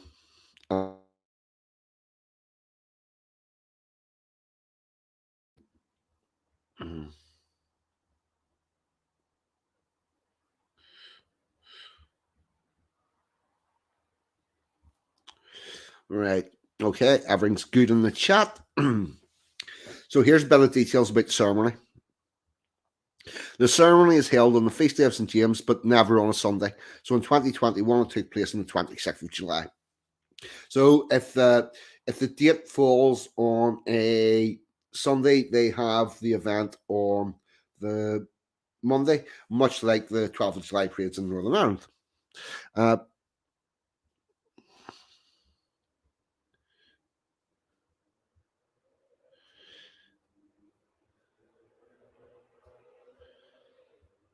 We don't seem to have a link for this video. Oh, we do. We do. Oh. So we'll go through the people. The Master of Ceremonies was Charles Guppy. The Fiddler was Mike O'Connor. The Mayor was Kirsty Armour. The Vicar was Nick Widows. Customs Officer was Jane Williams. The Sergeant of Mace was Raymond Baywater. The Widows were Trudy Pierce and Shirley Shear. And the 10 dancing girls, Abia and Leah Binger, Millie Bockenshire, Grace Everett, Amelia and Poppy Holland, Jasmine Jenkins, Ava Lammard, Elsie O'Dell, and Ellen Tanner. And here we go.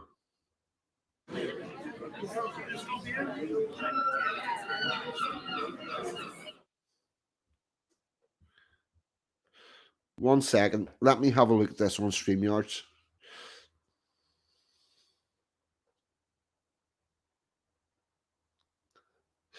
Right. I'm going to see if I can swap this to YouTube, which will give me a larger thing. It will. 1 second. Take us back to the start. Drop that out. And present this.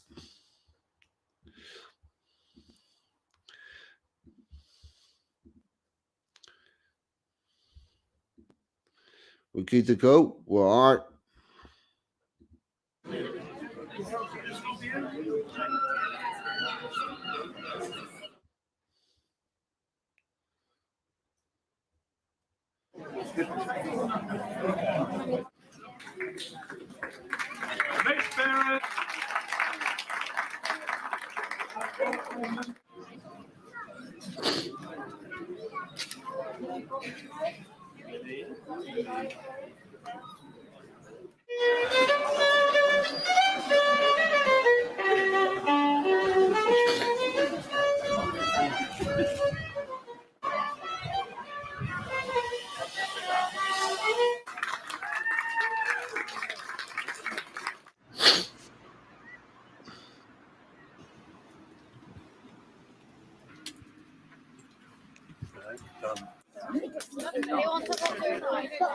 Well, that's a very good question. What do you reckon?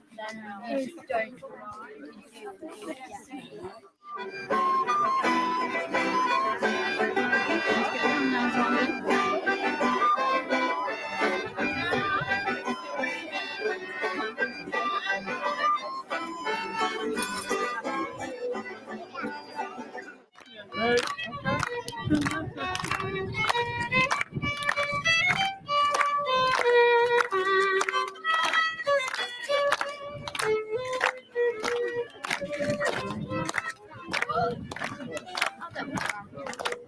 Welcome to you all, townsfolk, visitors alike, on this very special day, the 45th celebration of the John Knill celebrations.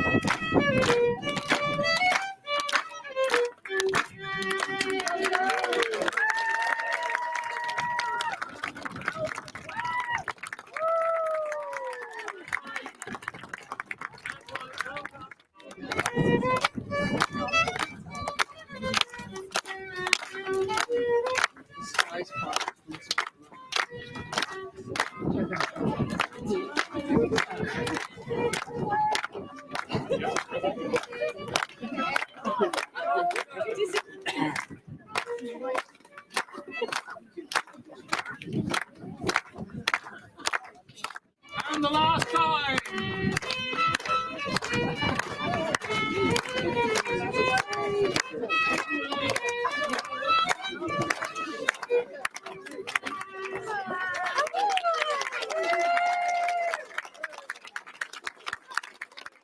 Now the real highlight, we always get to sing the old 100 psalm, all people that on earth do dwell. Hopefully, some will have a copy of the programme. And the rest of you good St Ives people will know the words by heart, obviously. So if you're ready, Mike will accompany us. Okay? All people that on earth do dwell, sing to the Lord in cheerful noise. Himself with mirthless grateful love, run me before him and rejoice.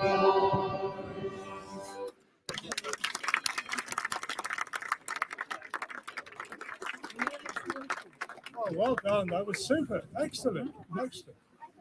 One of the other terms we need to fulfill is that I shall ask each of the trustees that they are satisfied that the terms of the indenture have been fulfilled. And hopefully the answer to this will be yes.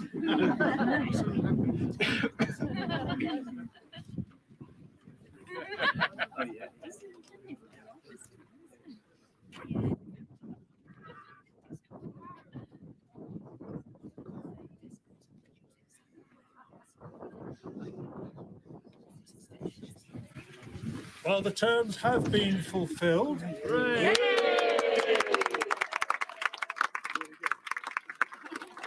You don't actually know whether they have or not, then, do you?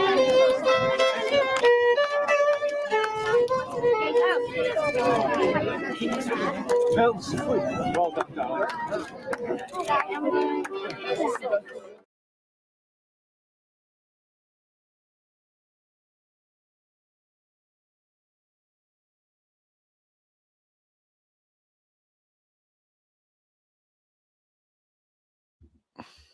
I had went back and started talking when I was still muted.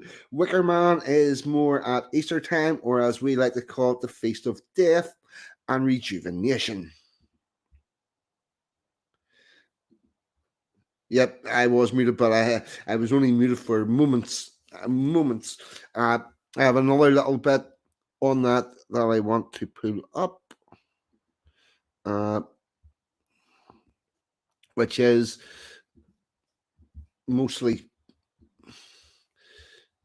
photographic, although we don't really need that. I'm just finding the bit that I want.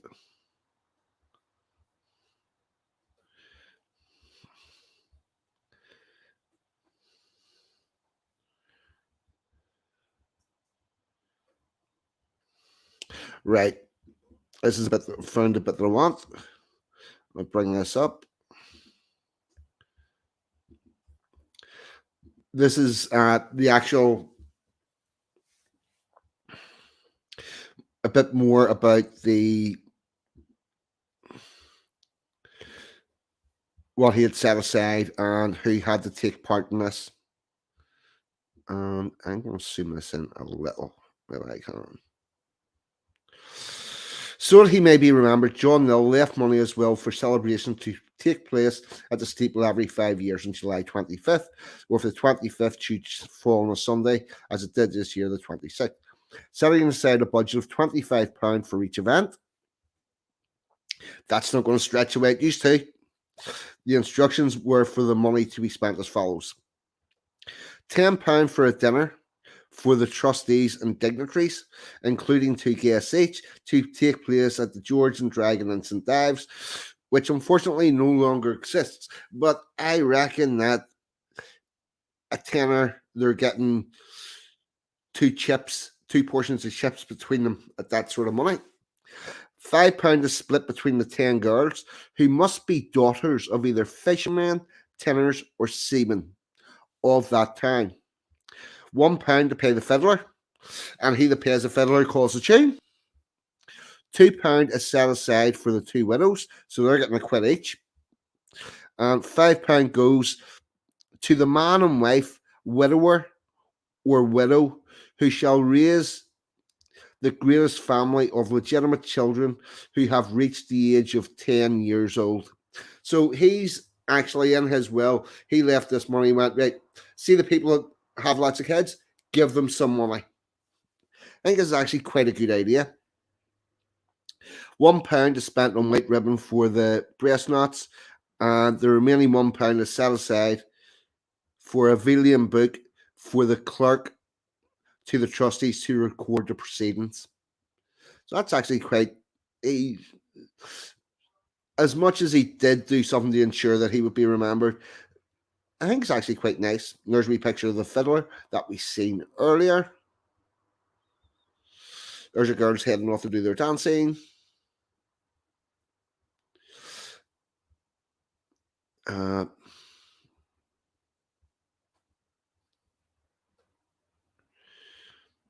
Yep, and there's a picture of the obelisk. So that's pretty much all of the stuff that was saying, and there we go. I'm going to close that down.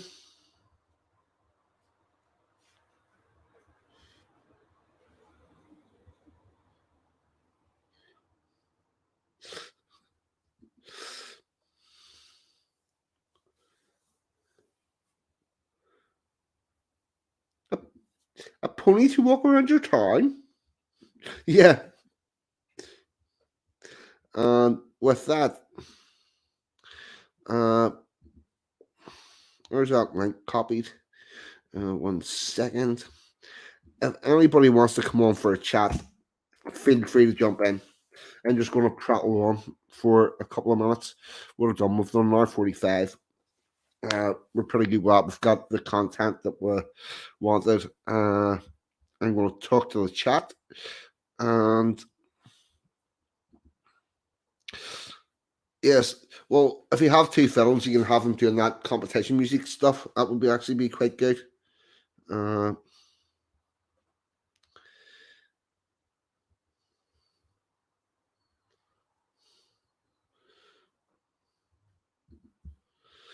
Sir Thomas Lippin. I left most of my vast fortune to the poor people of Glasgow. I'm not quite. I have no knowledge of Sir Thomas Lipton. This is strange. Yes, Martin, the BBC has a few fiddles. Yes, it does indeed, and a few fiddlers.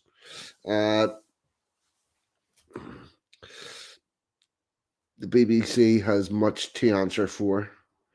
I'm not quite happy with the BBC.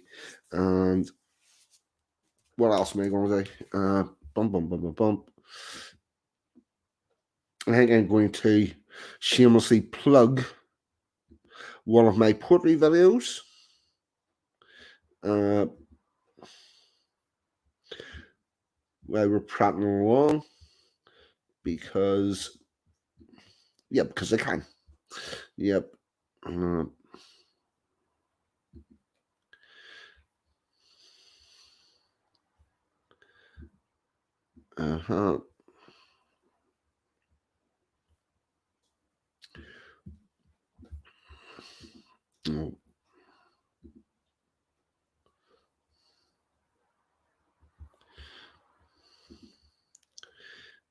Hold on 1 second. I'm going to find something to put up. Yes.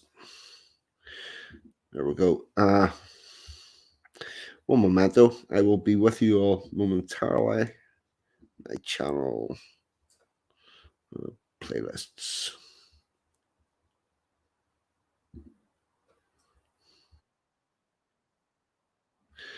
That's not exactly what I wanted.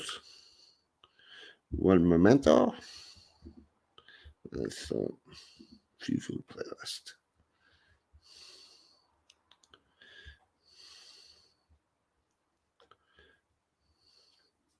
Yep. Here we go. We're about to have a shameless plug of my porter while we're waiting. Let's see if this stirs any thoughts. We're back at the broadcast. Oh, yes, we are.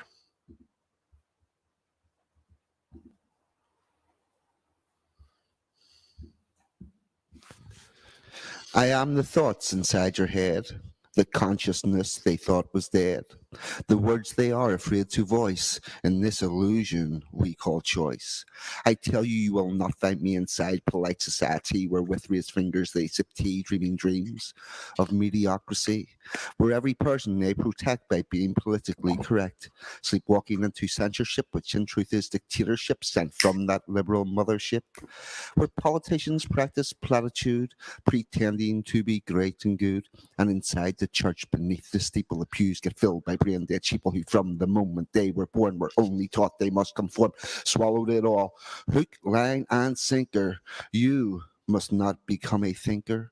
For I am not wanted here, do you not know they rule by fear, so I am kept out in the gutter, where with misfits I madly mutter, kept in a straitjacket so willing that corporations can make a killing.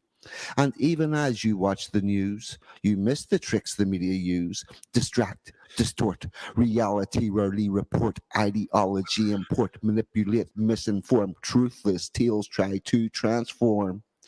And through all this, you must confess, you've lost something with your progress. Your mobile phone, your hybrid car, ask, have they really brought you far? When I administer this bitter pill, you have lost me, your own free will. Haha. There you go. Anybody likes a bit of poetry, I do have a playlist. You can go find that. Other than that, I think I'm going to wrap this up. It's 1:20. I've been going for almost 2 hours. It's all good. It's been a lovely stream. What I would also like to say is, I know I had a rant last week at the chat. The chat has been very good this week. Everybody has behaved. I'm quite pleased. So thank you all for that. And I'm going to play an outro that I have not played before.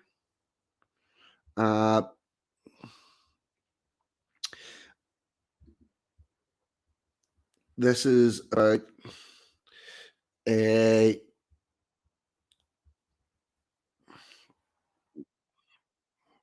what the hell's going on here? Hello?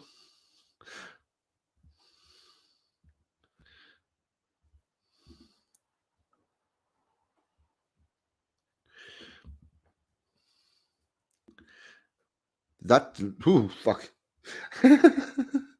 Oh, right, hold on. That was, I put a link which should have been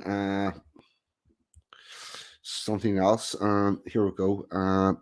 BRITI. Right.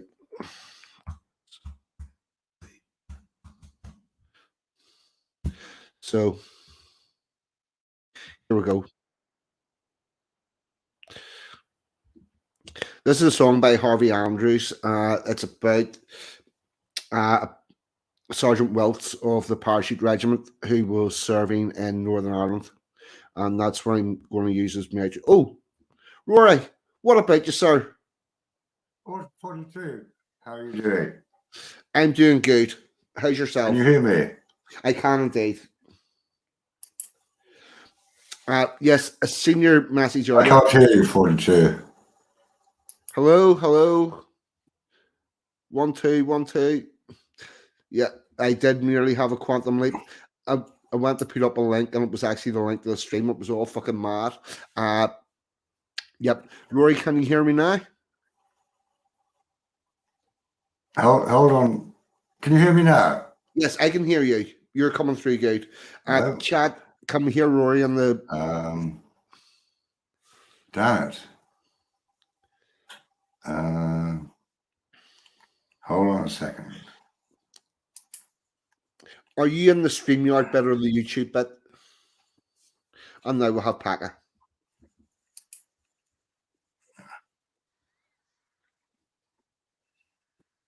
Hello? Oh, hello? Evening, Packer. Can you hear me? Can you hear me now, folks? I can hear you, Rory. Yep. Okay. Rory. Sorry, I had my headphones on and they don't seem to be working for some reason. So we have a bit of an after party, do we, gentlemen? Yes, we'll have a bit of an after party.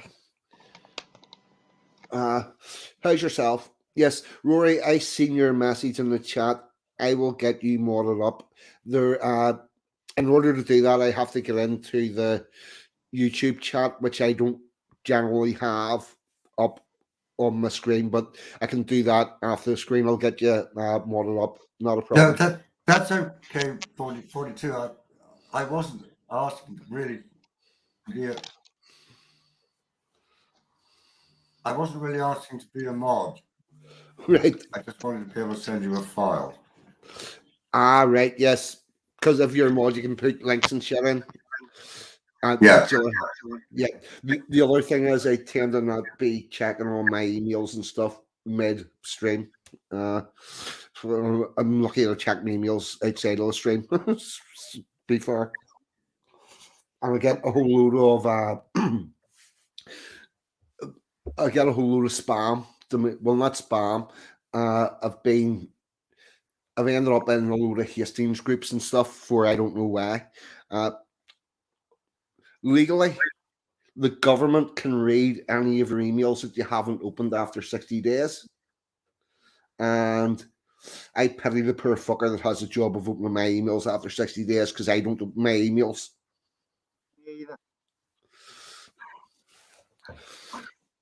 Mm.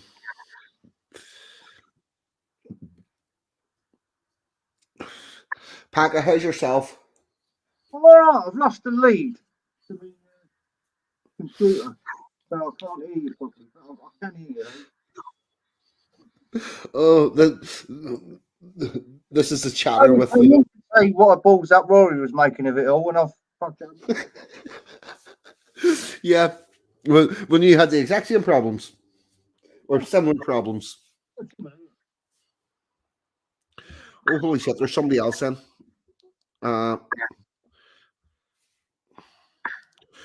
Obi-Wan the Bobby. Hello there. Hello there, Obi-Wan. How are you? Start get a bit creative with Paint 3D because I was fucking bored. Not saying that your stream was boring, by the way. I've just been kind of twiddling my thumbs. Fuck all to do. So it's like, let's just piss about with Ewan McGregor's face. And then you threw the StreamYard link out, and I thought, why not? Fucking why not? Yep. How's it going? Not too bad. How's yourself? I am no bad, like.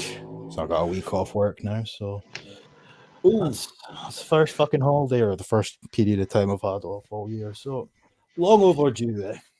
Excellent. Oh, here, did I hear you saying that you're busy next weekend? I don't necessarily know as of yet. Like my missus is coming up for the first half of the week, but we've not really established what day she's going. So there's a possibility she might be here on Saturday next week. Okay. We'll tie up on the Telegram thing about the end of the month stream. If not, if need be, we'll move it to the first week of next month. We'll sort something out, like, but I'll let you know when I find out. No worries, no panic. Hello, Rory. How you going? Do you reckon you've got the tactical sort of?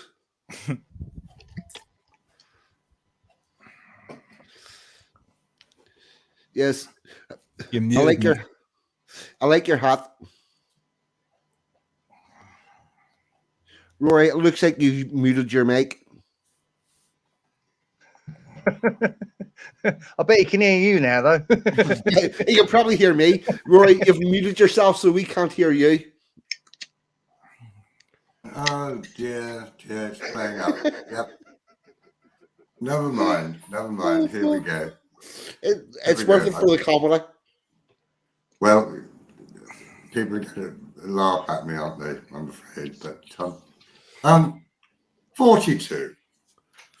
I wanted to follow up on your stream about the 1982 bombings. Yes. In London, which was the main point of your stream.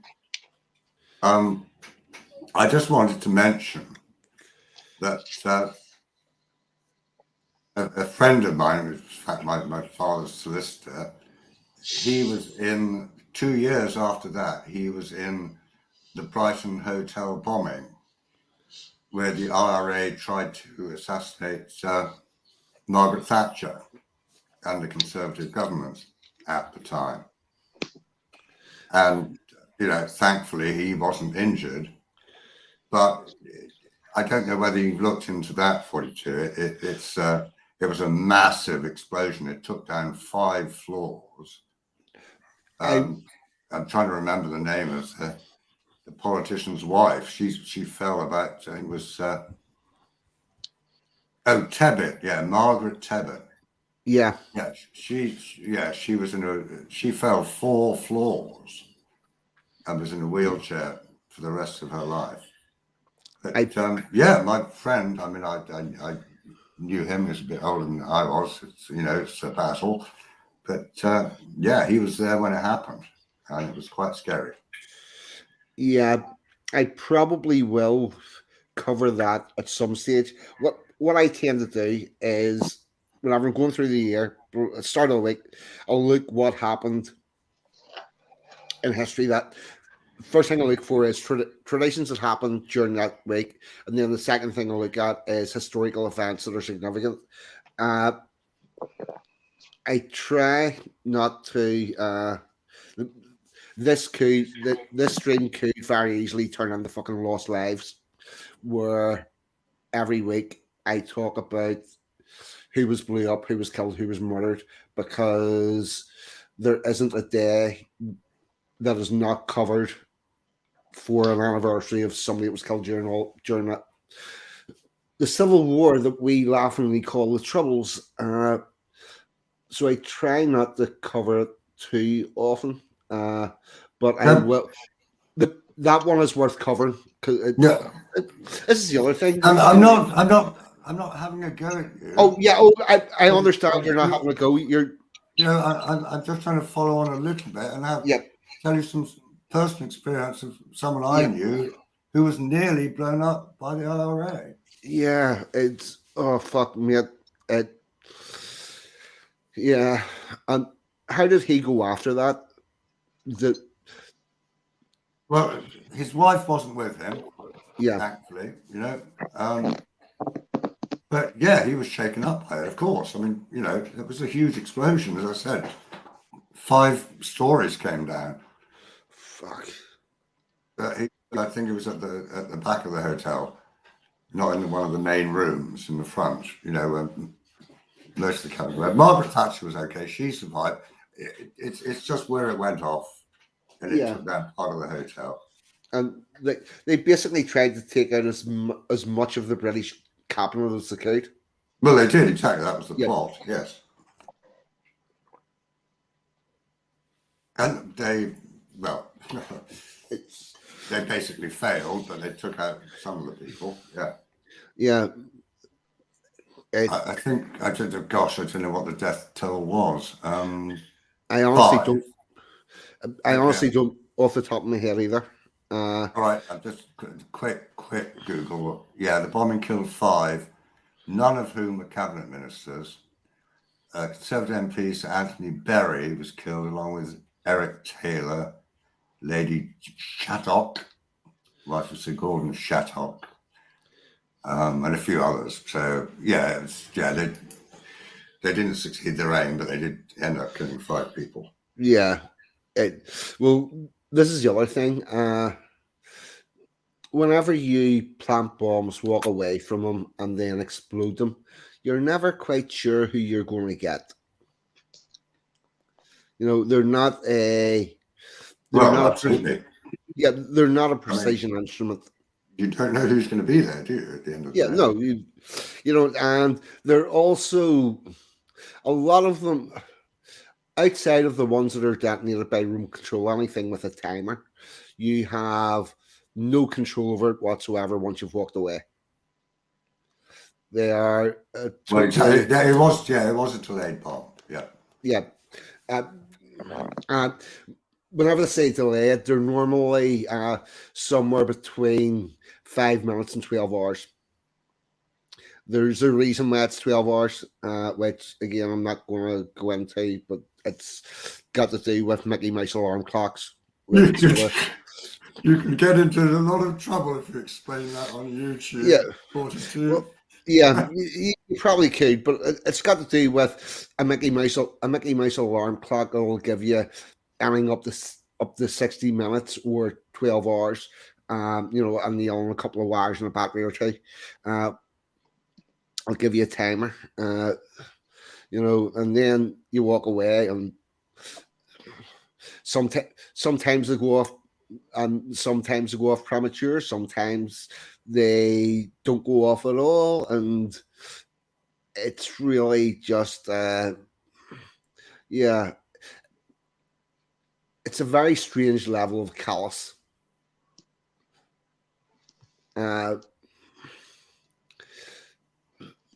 That there is, and particularly that one in the hotel, you're going to be. Do they give a fuck about the staff? Well, no, of course not. No. Who are just there to do their work. Do they give a fuck about anybody just happened to book into that hotel for the night? Because I'm pretty sure that the Conservative Party don't take over the whole hotel. I think they do for the conference. Yeah, I think Well, they do. probably the majority of it, you know, but it's just it's sickening. And the only thing more sickening about it than what they did is the lack of accountability and the fact that the people who've done it are now in fucking government. You know, Oh, yes. it's yeah. I don't know. Anyway, 42, come on, let's move on to a happier topic, I think. Yeah, yeah. Other than that, who was the other person to come in here? Ostrich Raiding Viking.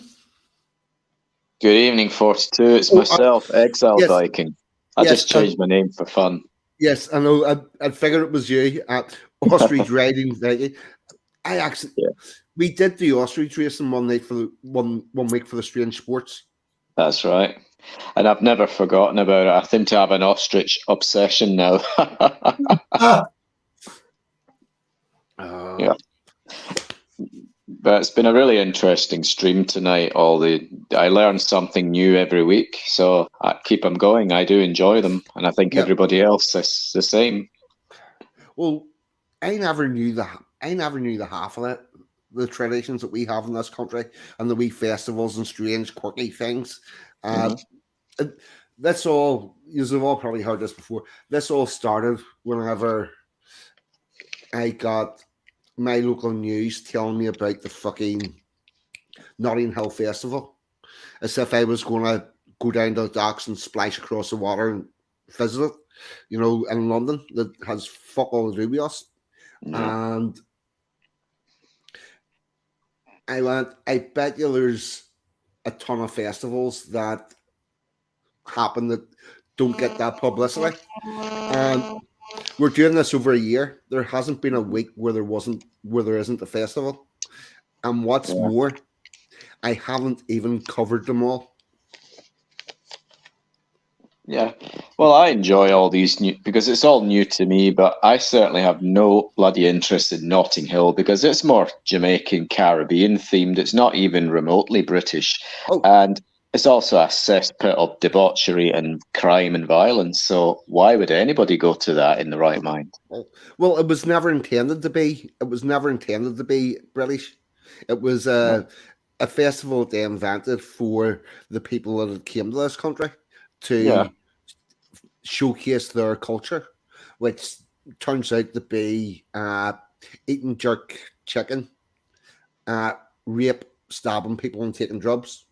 Yeah, exactly.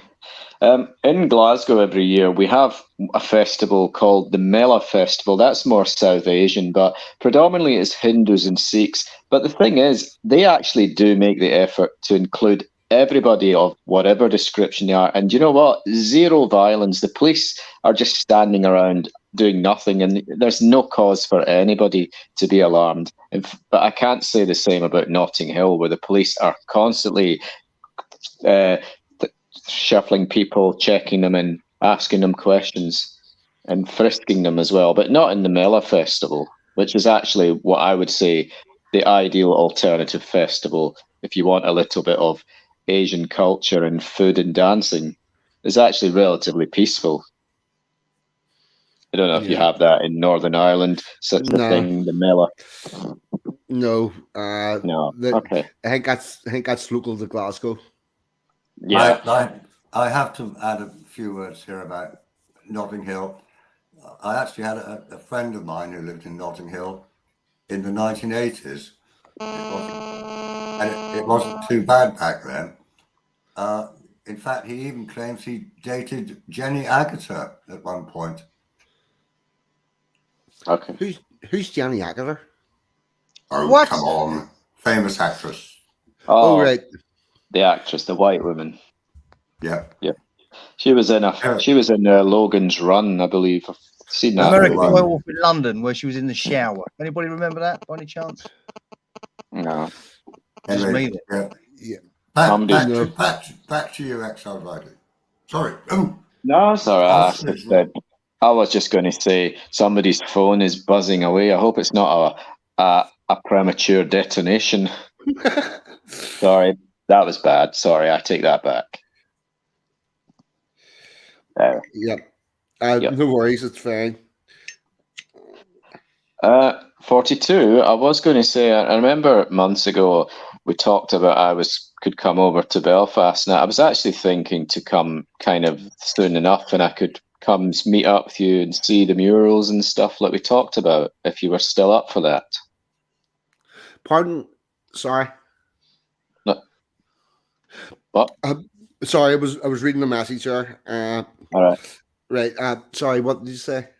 I was saying I'm still up at some point to come over to Belfast and meet up with you, have a beer, and see the murals and stuff that we talked about. Oh, definitely. That's still on. Yeah. If you, anytime you can get over, Sure. I will take care of you. We'll Okay. go see murals. We'll do the walls. We'll have a pint. We'll eat. We'll do all that stuff. Yeah, that's good. But of course, I'll let you know a couple of weeks or so in advance. I wouldn't just drop in like a few days before. Yeah. So. Yeah. No worries. Just give us a bit of notice. Sure. Okay.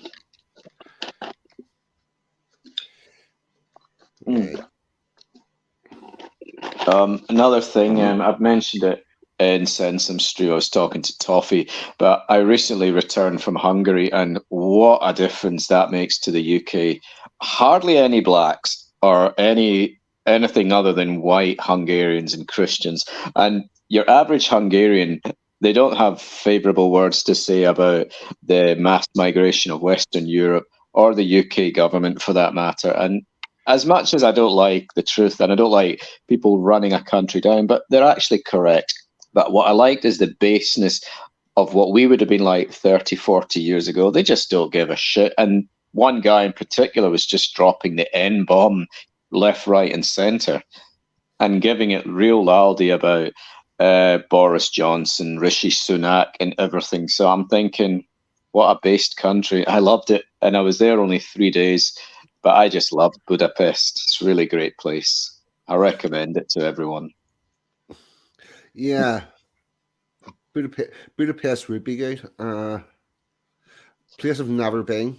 Haven't been a lot of. Where have I been in Europe? Berlin, which was interesting but empty. Yeah, I've been there 3 times. Yeah, actually, from Hungary, I flew over to Berlin and got the train to eventually to Cologne and then got a flight back to the UK. But Hungary, the only immigrants I saw around me are other European countries like Bulgaria, Romania, and a lot of Ukrainian refugees. I spoke to some and they all tell me the same thing. Eventually, they all want to go home and just get back with their life again, but they're just happy to be in a safe country for the time being. And the point is, it's a neighbouring country, so they didn't have to cross 3, 4 or 5 more countries still claiming to be refugees like we have here in the UK. So it was quite an eye-opener for myself to actually experience all this. Yeah. It is quite strange. It really is. It's like I had landed in another planet because I'm just not used to this lack of diversity of the wrong kind of immigration. But there, it was so refreshing to just be among white faces. And I didn't even feel unsafe. I actually felt very safe. Well, is there a right kind of immigration, though? Just on a side note. Say again? Is there a right kind of immigration, or it's just you said like immigration were the wrong kind, or worse that? Well, the wrong kind is all the doctors, scientists coming over in the dinghies. In Hungary, they don't actually have that problem because they actually stopped them all at the border, and there is strict border control around Hungary, much to the EU's irritation. Basically, they told me the EU can go jerk.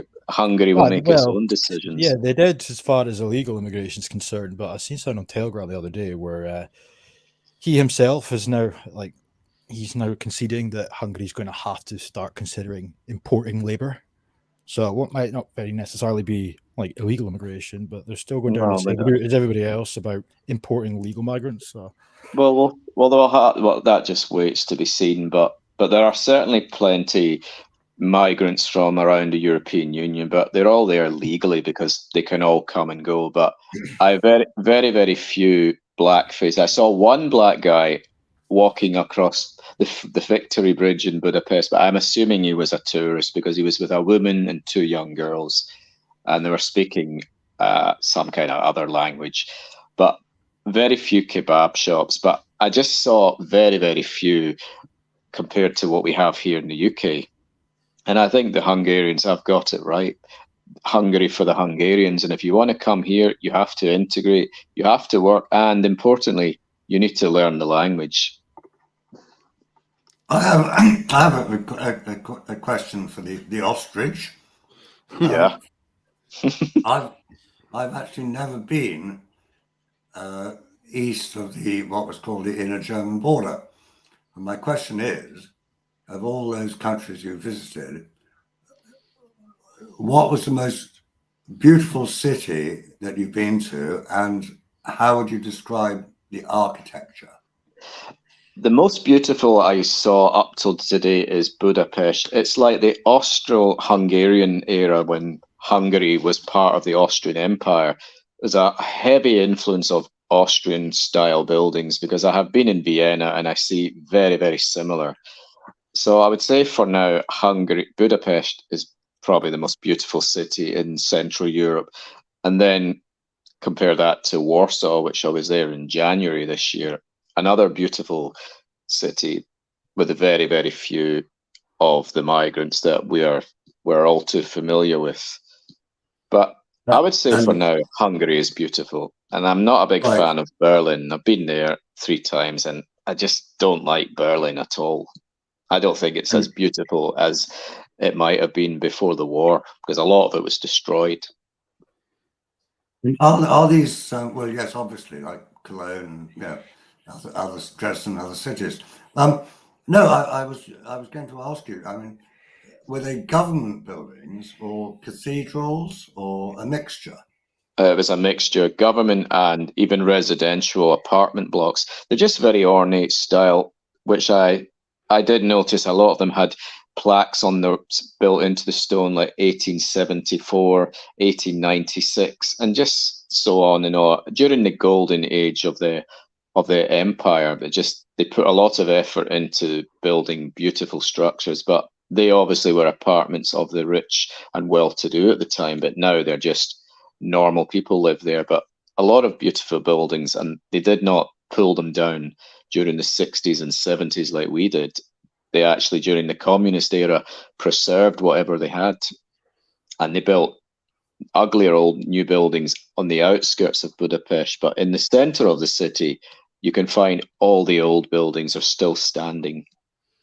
So, well, that surprises me somewhat, because you would have thought during the Cold War the communists would have moved in and torn them all down and built them with terrible 1960s tower blocks, but clearly not.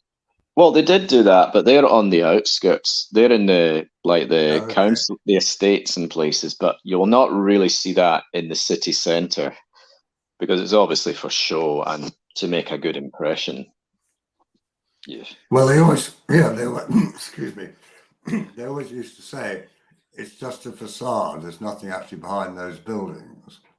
Yeah. But clearly they still exist. But that was a big thing that the Russians put forward during the Cold War. Oh no, but yeah, we still have our history. I've never been in Russia, for example, but they have a lot of their old fine buildings still standing. They just took over them and used them for whatever their purposes were, but luckily they did not go around destroying everything, even though they were associated with aristocrats, but they actually preserved what they had, because again, why destroy something? If it ain't broke, don't fix it, just leave it, but put it to another use. Yeah, so I've never been to St. Petersburg, but I think that's very beautiful. Yeah, that's what they tell me, that's actually better than Moscow. But if I ever do go to Russia, I would go to St. Petersburg, obviously. I'd like to see the Hermitage and places and the Winter Palace. Indeed. Yeah. Yeah. So. Oh, I was I was in Yugoslavia just before that war broke out. Like literally just before I left. It was during a holiday. Like I didn't start the war, honest. But whenever we landed at the airport, it was full of fucking MiG fighter jets, and we came out of the airport and we got on the coach to go to the resort, and we're going down the motorway, and there was nothing but fucking army wagons and jeeps going the other direction. And I was like, it's looking a bit like Belfast. Yeah, I was going to say, coming from Belfast, that must have been quite. Yeah, I was like, yeah, I'm seeing the amount of soldiers here, and it doesn't look like things is good. And we were there for 2 weeks, and we were going into a restaurant, and the guy at the door heard the accent, says he's from Ireland. We were Northern Ireland, Belfast, and he goes, "Oh, Belfast, you go bang bang." I says, "I hear you go bang bang soon," because it's been in the papers. It says, "Oh, we are going to go very big bang bang very soon," and I'm like, "This is not looking good." And was this just before the war started? In 3 fucking days. But I guess you saw it and you thought something big is going to happen here. Yeah. Oh, yeah. The amount of now seeing it's a bit strange because we were in like a holiday resort, and in that holiday resort, well, say resort very fucking sparingly. There was like 2 hotels.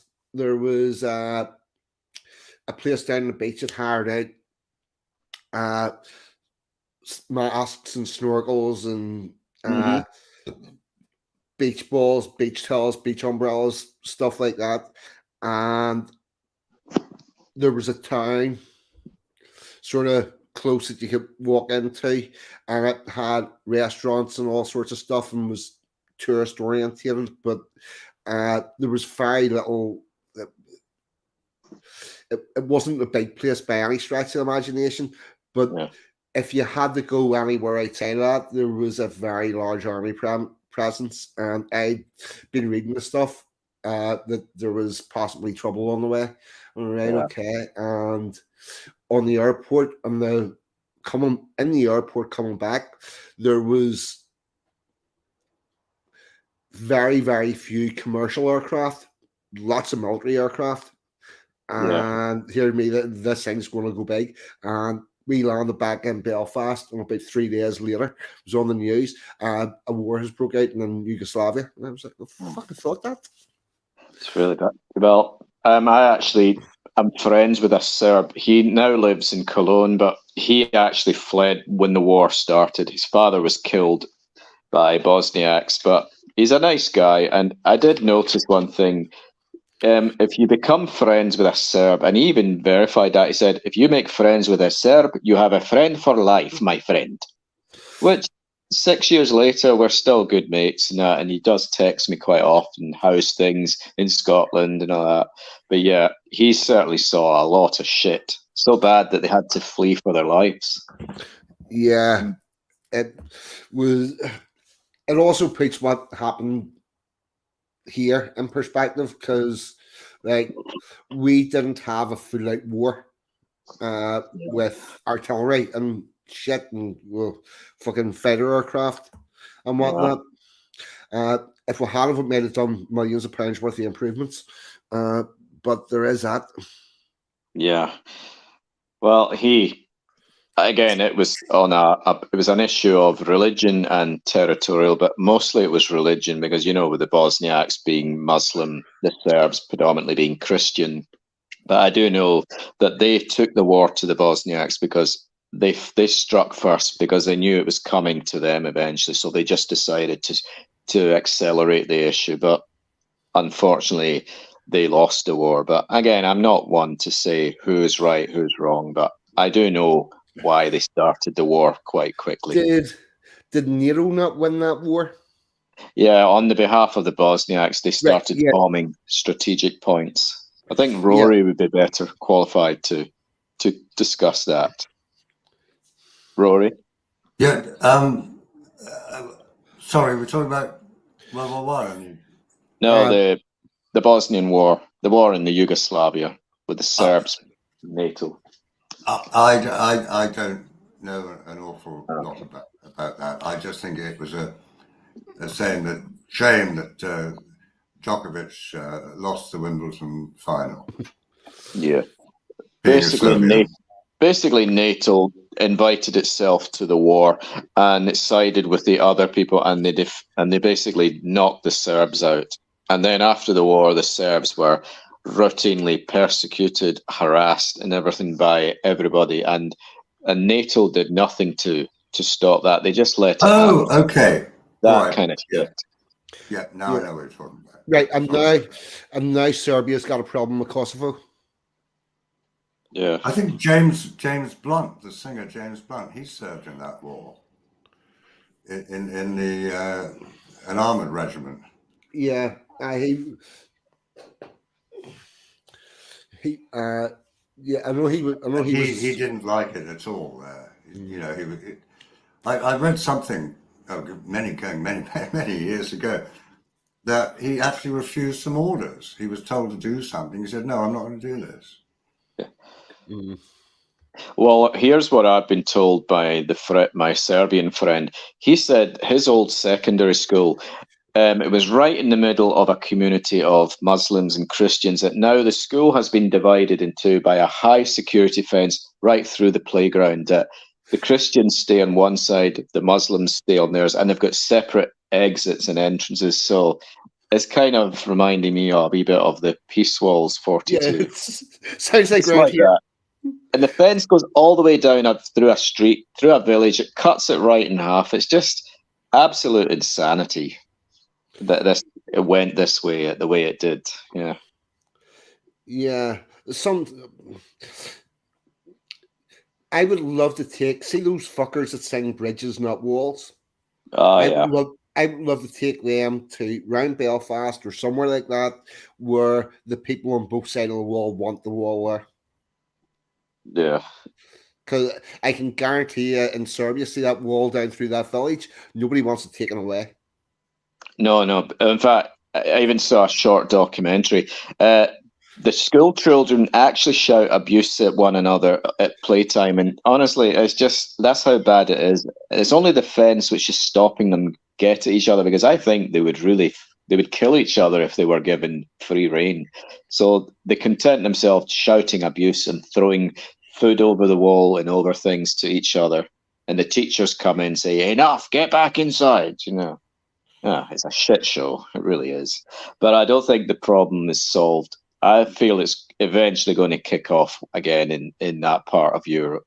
Just eventually. It's only a matter of time. Yeah. Yeah. Oh, well, it's definitely about to kick off in Kosovo, because what's happened at Kosovo was part of Serbia. The Serbs, you've got ethnic Serbs in Serbia, and in Kosovo you've got ethnic Albanians. And I'm not going to give the date because it'll be wrong. It will be a guess, but I think it was somewhere around 2009. Serbia and Kosovo were born. The people in Kosovo down at the south, they declared Kosovo independent on their own. Without consulting the Serbs, they just says we're going to be independent, and they drew a line on the map, right? And let me know whenever this starts to sound familiar. Whenever they drew the line on the map of what was going to be Kosovo, they included a small part where there was ethnic Serbs living, and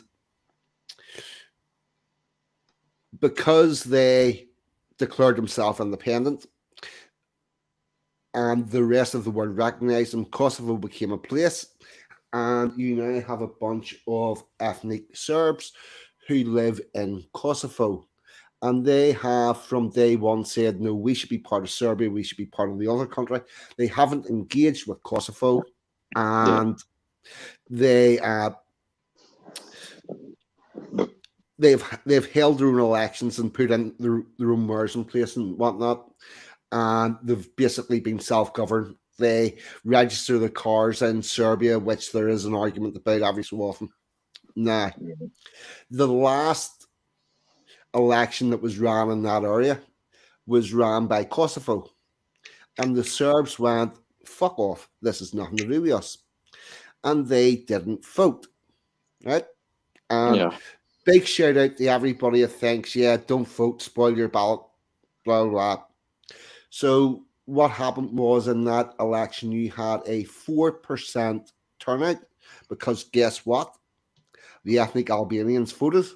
And on the basis of that 4% turnout and 4% Kosovo and ethnic Albanians, they elected all their new mayors. So they're now being ruled by people that hate them. And whenever they attempted to go in and physically remove the people from office, the NATO peacekeeping troops stepped in and stopped them.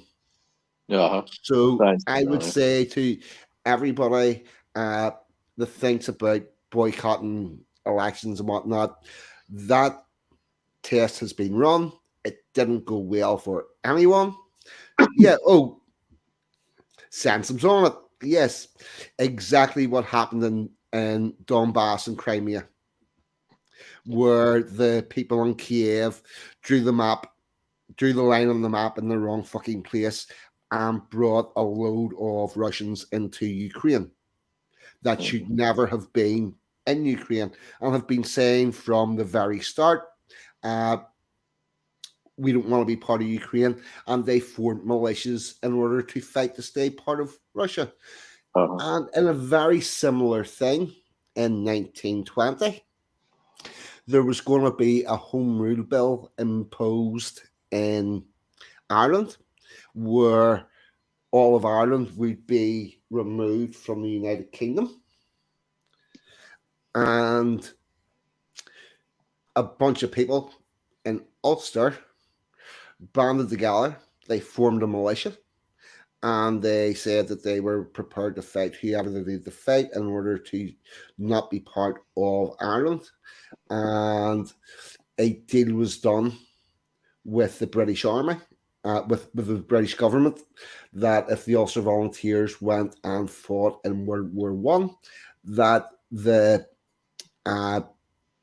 that Ulster would be kept part of Northern Ireland. Now, interestingly, the three counties of Ulster that would probably not have won elections to be unionist were severed away and given to Ireland, the Republic of, and the unionist people that lived there moved north into the remaining 6 counties of Ulster, because they had a choice of moving north or being killed.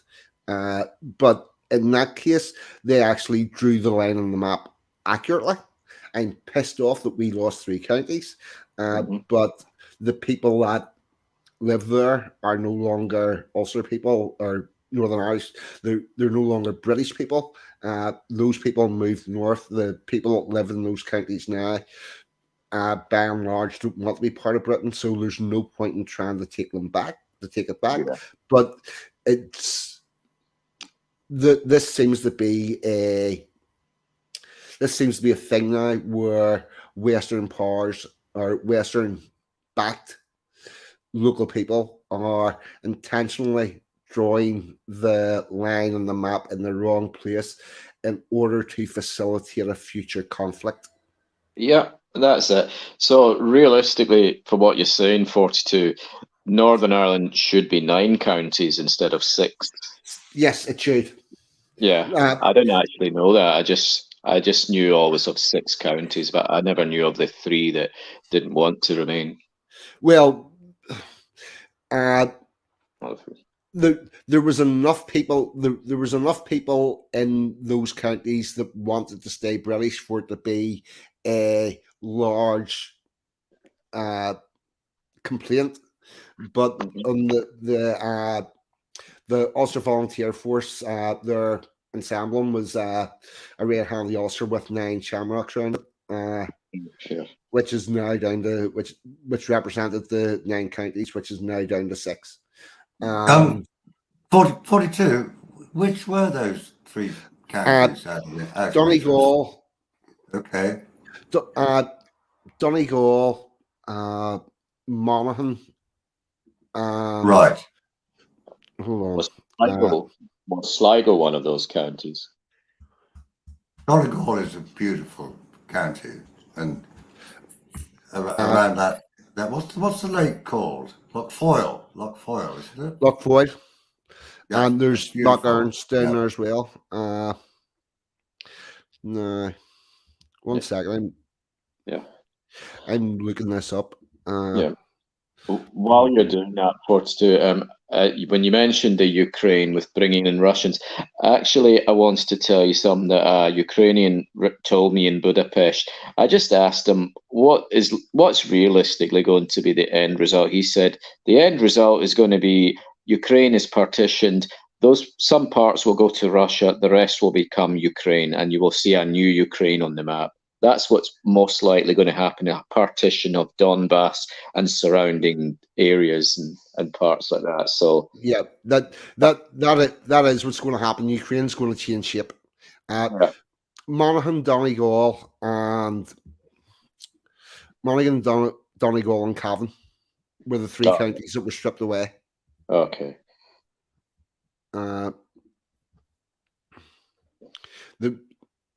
There's a song I played the other week, An Englishman's Betrayal, which sings about that war and losing the counties. About a year ago, I encountered a cheeky prick who isn't even from any of Ireland. He was all saying, "Oh, I'm all for a united Ireland," and I just said, "I'm sorry, but why? It doesn't even affect you." Well, the Irish have a right to their land. I said, well, they've got the Republic. They've got what about the Ulstermen? They want to be. Why? He said, well, they're not from there. And I said, excuse me, they are from there. They've been there for generations. And then he just started smirking and singing a rebel song, and I was so close to actually swinging for him. Yeah, it's great whenever you can use. It's great whenever you can. I just burst out laughing when he said a cheeky prick. Yeah, I don't think I've ever heard that expression before. Certainly not from an octopus, an ostrich. I'm sorry. I don't want to be too colourful on 42 stream because I don't want to get it nuked with what I really am thinking. So I'm keeping it PG. You see, this is what happened whenever people substitute folk songs for actual proper history. It's, and don't get me wrong, folk songs do have a place in society, and a lot of them do trace a bit of history, but you can't be basing your whole history on folk songs because they're generally not accurate. That's the problem. A lot of these people, it's like Braveheart, they all fall for this bullshit and they think it's factual. But what really annoyed me was when I said, what about the people in Ulster? What are they going to do if they are forced to join the Republic? Well, they can go to England or Scotland, or they can go anywhere else, but Ireland for the Ireland. I said, you know what, mate? I'm just going to stop you right now because I take offence to that. And then he started singing. I just said, yeah, keep singing, you bastard. I had my cock, but I was still wanting to swing for him. But unfortunately, it was just me and my mate, and he had 4 other friends. And I didn't want to be barred from the pub, so I thought, I'll just walk away. But he's going to eventually piss someone off who will beat him up. Yeah. It's come to the wrong part of Ireland. Started shit. Yeah. Oh, fuck. To go to, where he should go? He should go to the places in Glasgow, go to places where the loyalist communities are and start spouting that shit and see how long it lasts. Yeah, see how it goes. Yeah. Turn up the orange walk. Oh. And start singing white, orange, and green. I'm sure they're going to tell you more than fuck off. Oh, that reminds me. Rory, you asked me about Oliver Cromwell the other night. I did indeed, yes. There's there's a flute band in Scotland called the Heirs of Cromwell. The And, what? the heirs, All right. heirs, as in, you know, the descendants, the Okay. heirs of Cromwell. Yeah, we're quite pleased with him and his new model army. Thank you. I've never heard of this flute band, the Heirs of Cromwell. I'm going to look that up later. Well, Yeah. I haven't either, but Yeah. Oh well, they're. so you say that you're saying you're quite pleased with them, are you? Oh yeah. They're in Oh yeah. Belfast? And well, what happened was you had a load of Irish nationalists / Catholics killing a load of British people / Protestants, and Right. Cromwell came in and beat 7 shades of shit out of the Irish nationalists / Catholics. So we're quite pleased with him. And he also turned the lawless country back to law and order. Well, we could debate that one, 42. Yeah. Ireland was a lot more prosperous. To Ireland. Yeah, Ireland was a lot more prosperous after Cromwell than it was before. And whenever Cromwell arrived, the idea that you could turn up at people's houses and turf them out and strip them of all their belongings on the basis that they were Protestant, that shit stopped. Well, you show me the evidence and I might believe you, 42. I tell you what to do. Trinity College Dublin website. Look for the depositions. All right. My wife went to Trinity College Dublin. Yeah. On Trinity College Dublin published the depositions, which covers the massacre of the Protestants in Ireland in 1941, which pretty much went on off and on until 1949 when Cromwell arrived and put a stop to it. Cromwell was sent in to stop the wholesale murder of British people, and he did. Before Cromwell arrived, there was the uprising, and I should take your word for massacre. Now, 42. I will look into it further. Yeah. Yeah. I watched once a documentary. It was called The War Walks with Professor Richard Holmes. It was leading up to the Battle of the Boyne, like 40 years prior. Cromwell came to Ireland because of the uprising and the killing of Protestants, and he put an end to it, as 42 said there, Rory. So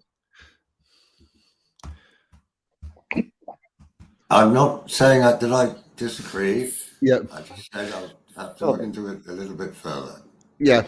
Right. You see, I'm gonna pull up a little bit of this. Yep. We're only going to put this on for like a matter of moments, but this be the flute band.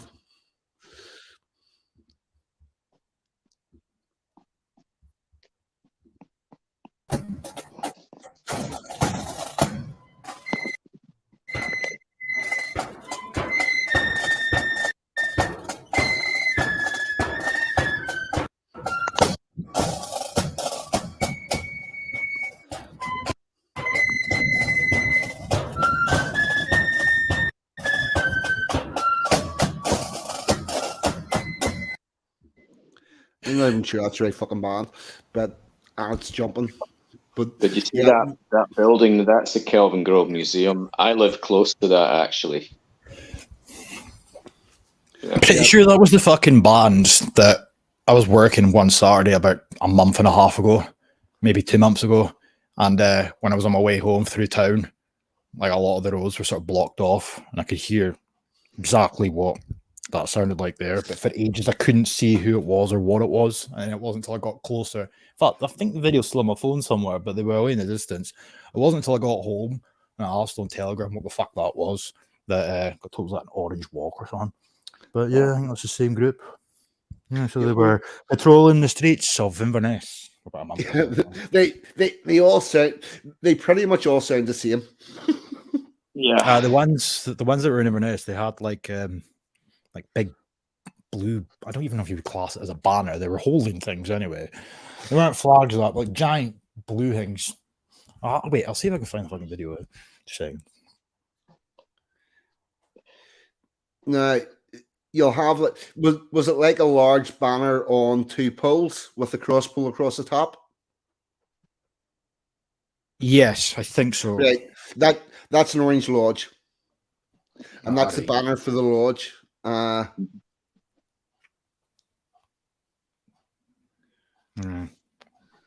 So long ago, though. I've got so much will- stuff on my phone. That said, though, there'd be no point even showing the video because you were away in a distance. But it was obviously the same. Same tune, anyway. I recently got stuck. I was on a bus going through the village of Renfrew, and there was a minivan walking in front. I took some footage of it, but yeah, they had small banner of the lodge and the Union flag and the Scottish flag, and maybe about a dozen musicians. So we've got a lot now and again popping up here and there, but the big one is always on the 12th in Glasgow. But for some reason, I didn't actually encounter it nor hear it because there's a lodge near my house, and usually you hear them firing up before they go.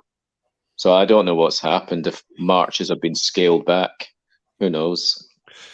Who knows? I'll get you. Let's see. This will look pretty much the same as what you've seen, DJ, because it's very much of a muchness. You see. Yeah, that was I'm pretty sure. See this first one? This is a district banner at. That says number 6.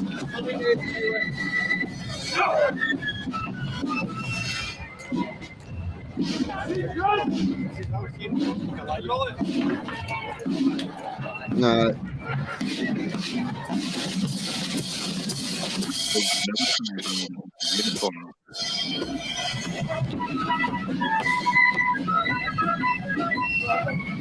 There should be a large banner coming along very shortly.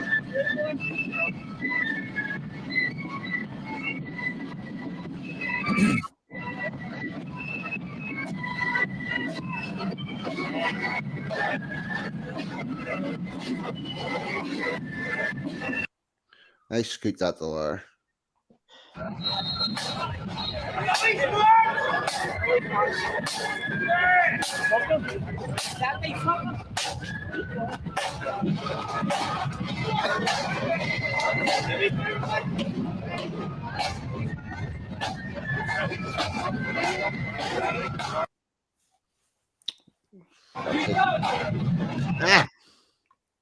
Right. Yep.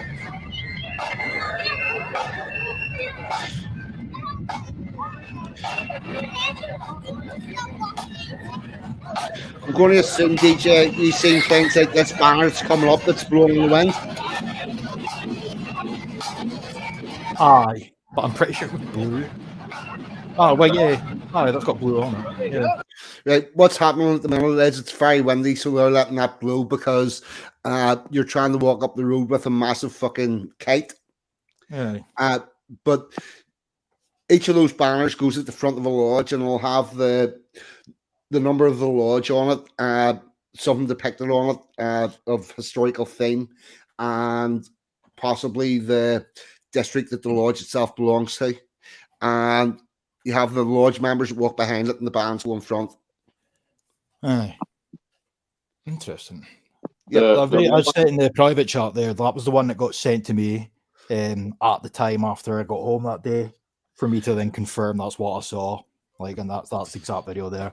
Like, you don't even need to play that much of it, but that's exactly what I saw. Yeah. Genuinely the first time I've ever seen that before up here. Hence why I'm somewhat ignorant on the subject, because I had absolutely no idea what I was looking at, to be honest. They aren't up as far north as your area, DJ, but there's plenty. I've been around it all the years I've been here in Glasgow, but yeah, certainly around south of Scotland. There's plenty of lodges. Don't know if that's going to be an annual thing or if there was a special occasion as to why they're up my way. I don't know, but it's the first time I've ever seen that, and I've lived up here all my days.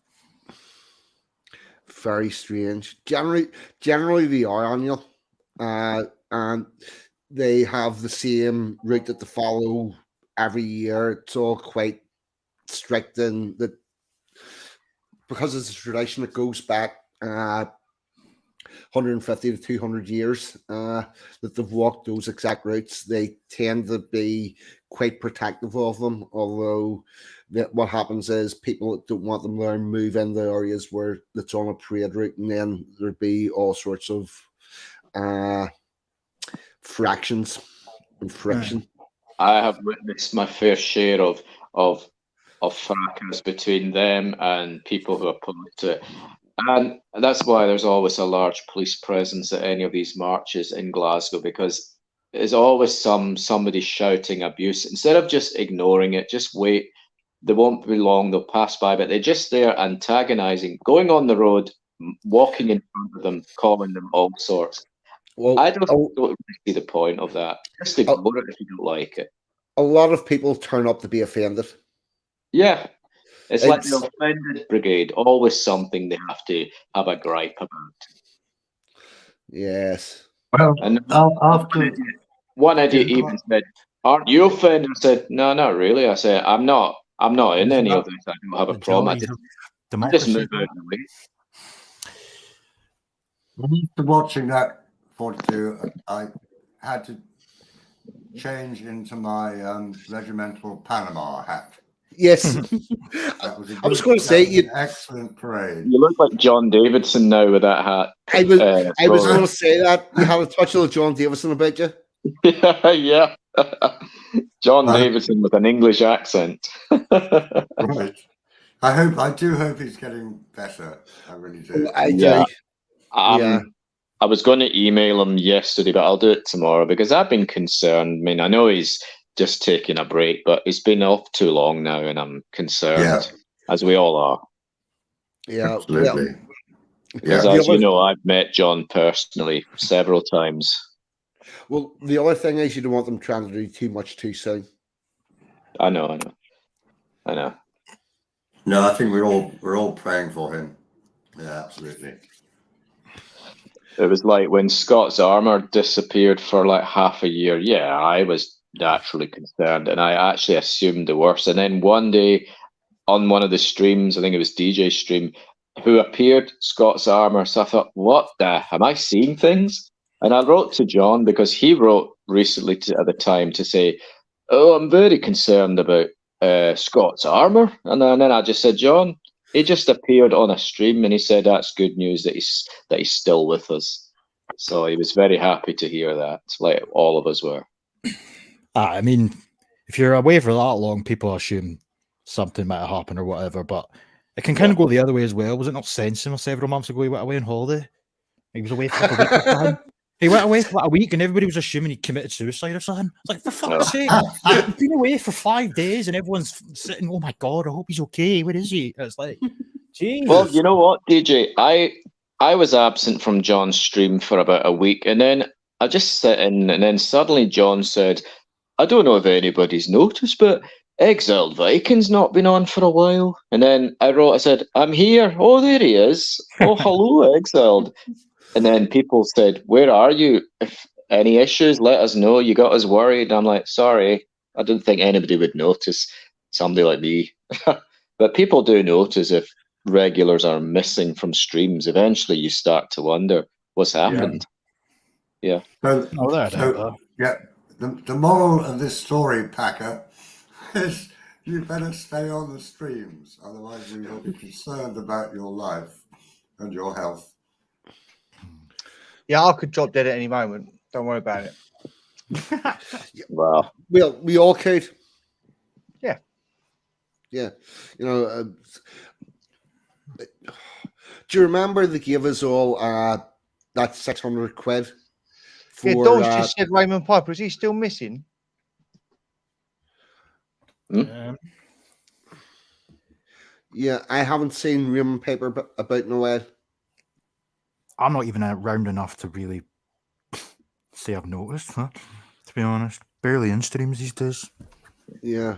But again, though, it's like it's all very well and good to be sort of concerned about people and it's nice and stuff, but then like people's lives don't have to center around sitting on the internet every day of their lives when they're not working or whatever. Like people, for all you know, whoever this guy is, I don't know who Raymond Piper is. Maybe he's met a bird. Yeah, I don't know. Yeah. Maybe anything. Maybe he's on holiday. Or maybe he became a There's a monk. myriad of different reasons, but I think sadly so many people sort of just jump to the worst. Like, Yeah, oh, something must have happened because Well, he's the not thing is, really going straight. DJ, when somebody disappears for say 6 months, like Scott's Armour, naturally you do get concerned. Especially if you get no way to reach out to them. I See, certainly with had me no though, way. like I didn't have a clue where he went. He just sort of disappeared. The last message I ever had with Scott's Armour before he came back was just sort of cryptic. He alluded to the fact he was going to take a bit of time away. But when Right. the months started to go by, I just assumed he was done with like YouTube and stuff. Like, Yeah. whereas a lot of people started to assume like worse than that. But you know, he's got a family, No. he's got a missus, he's got a kid. I just assumed maybe he's done with YouTube. Even John Davison started to come to that conclusion. You know, Yeah. I mean, as I said, I think there's a sort of middle ground to be met in terms of expressing concern and allowing that concern to get ahead of you. You know, Yeah. if somebody decides that they've had enough of whatever, like sitting in streams or actually being on panels and stream or whatever the fuck it is they do, I don't think necessarily, depending on the circumstances, it's sort of right to just automatically assume the worst. John's case you is know what they different should do? naturally because he's unwell, but you know, if fucking, as I said, Sansom goes away for 5 days, oh, he must be But dead. the thing is, DJ, but the thing Yeah. is, they should at least let us know rather than have us all up in the air not knowing. I just say it's just a common courtesy. Say, guys, I'm going to be away for a while. Here- No, don't That's- panic. That's Oh, yeah. that's exactly what I was about to say, DJ. I think if somebody lets people know, then that's fine. Otherwise, they will worry about them. Yeah. Yeah. There's something No, I wrong. get I that. think that's human nature. You know. No, don't get me wrong, and there's nothing No, wrong what's with so being wrong? concerned. It's, if anything, it's commendable. But as I say, like, and I just keep bringing up this example because I just found it was ridiculous. Because this sense was away for like 5 days. And it was, Yeah. oh, maybe he's got a heart attack. Oh, maybe he's dead. Come on. Like, I also think part of the problem is if you come to if you wake up one morning and come to a conclusion and go, see this YouTube business, see this being on streams, see it taking over my life, I'm done with it, I can't be bothered with it, I'm going away. And even the idea of going on, putting up a video to say, yeah, I can't be doing this no more, that's possibly too much for them. And they just need to get out of that space for a while. Mm-hmm. yeah. So I mean, No, but that's what they should do. Yeah, but- That's what they think. If that's what they think to themselves they want to do. I'm fed up with this. I'm going. Then they should say that. Yes. I mean, I took something really bad.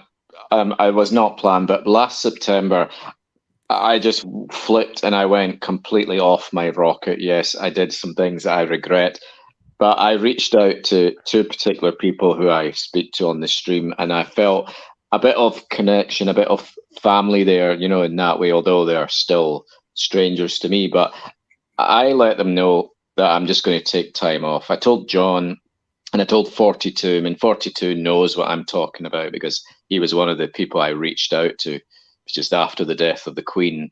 And yes, I said and did things online which I do regret because it got a lot of people in a panic. Yeah. So Yes, but we are a family in a way. exactly, yeah. You know, we all join the same streams together every week or whatever. You know, I do it on others as well, and I tend to be always there. Some I've given up on. You know, like the British.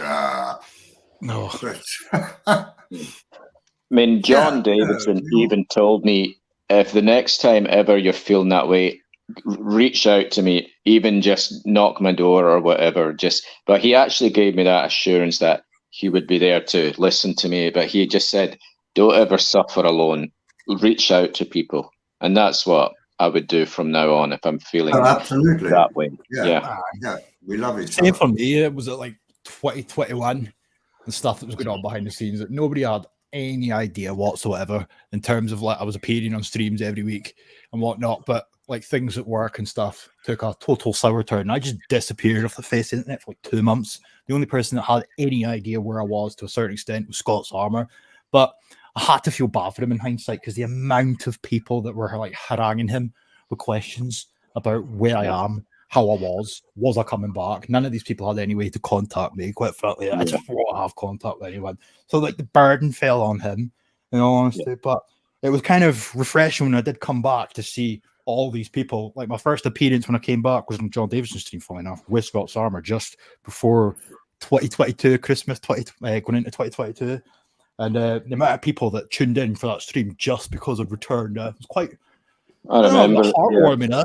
Like I'm just a guy on the internet, and people actually give a shit. It's a strange sort of feeling in many respects. Like, and then that other time, DJ, I don't mean to cast up bad bones here, but last year at some point when you left that message on Telegram, you got myself and quite a lot of people scared.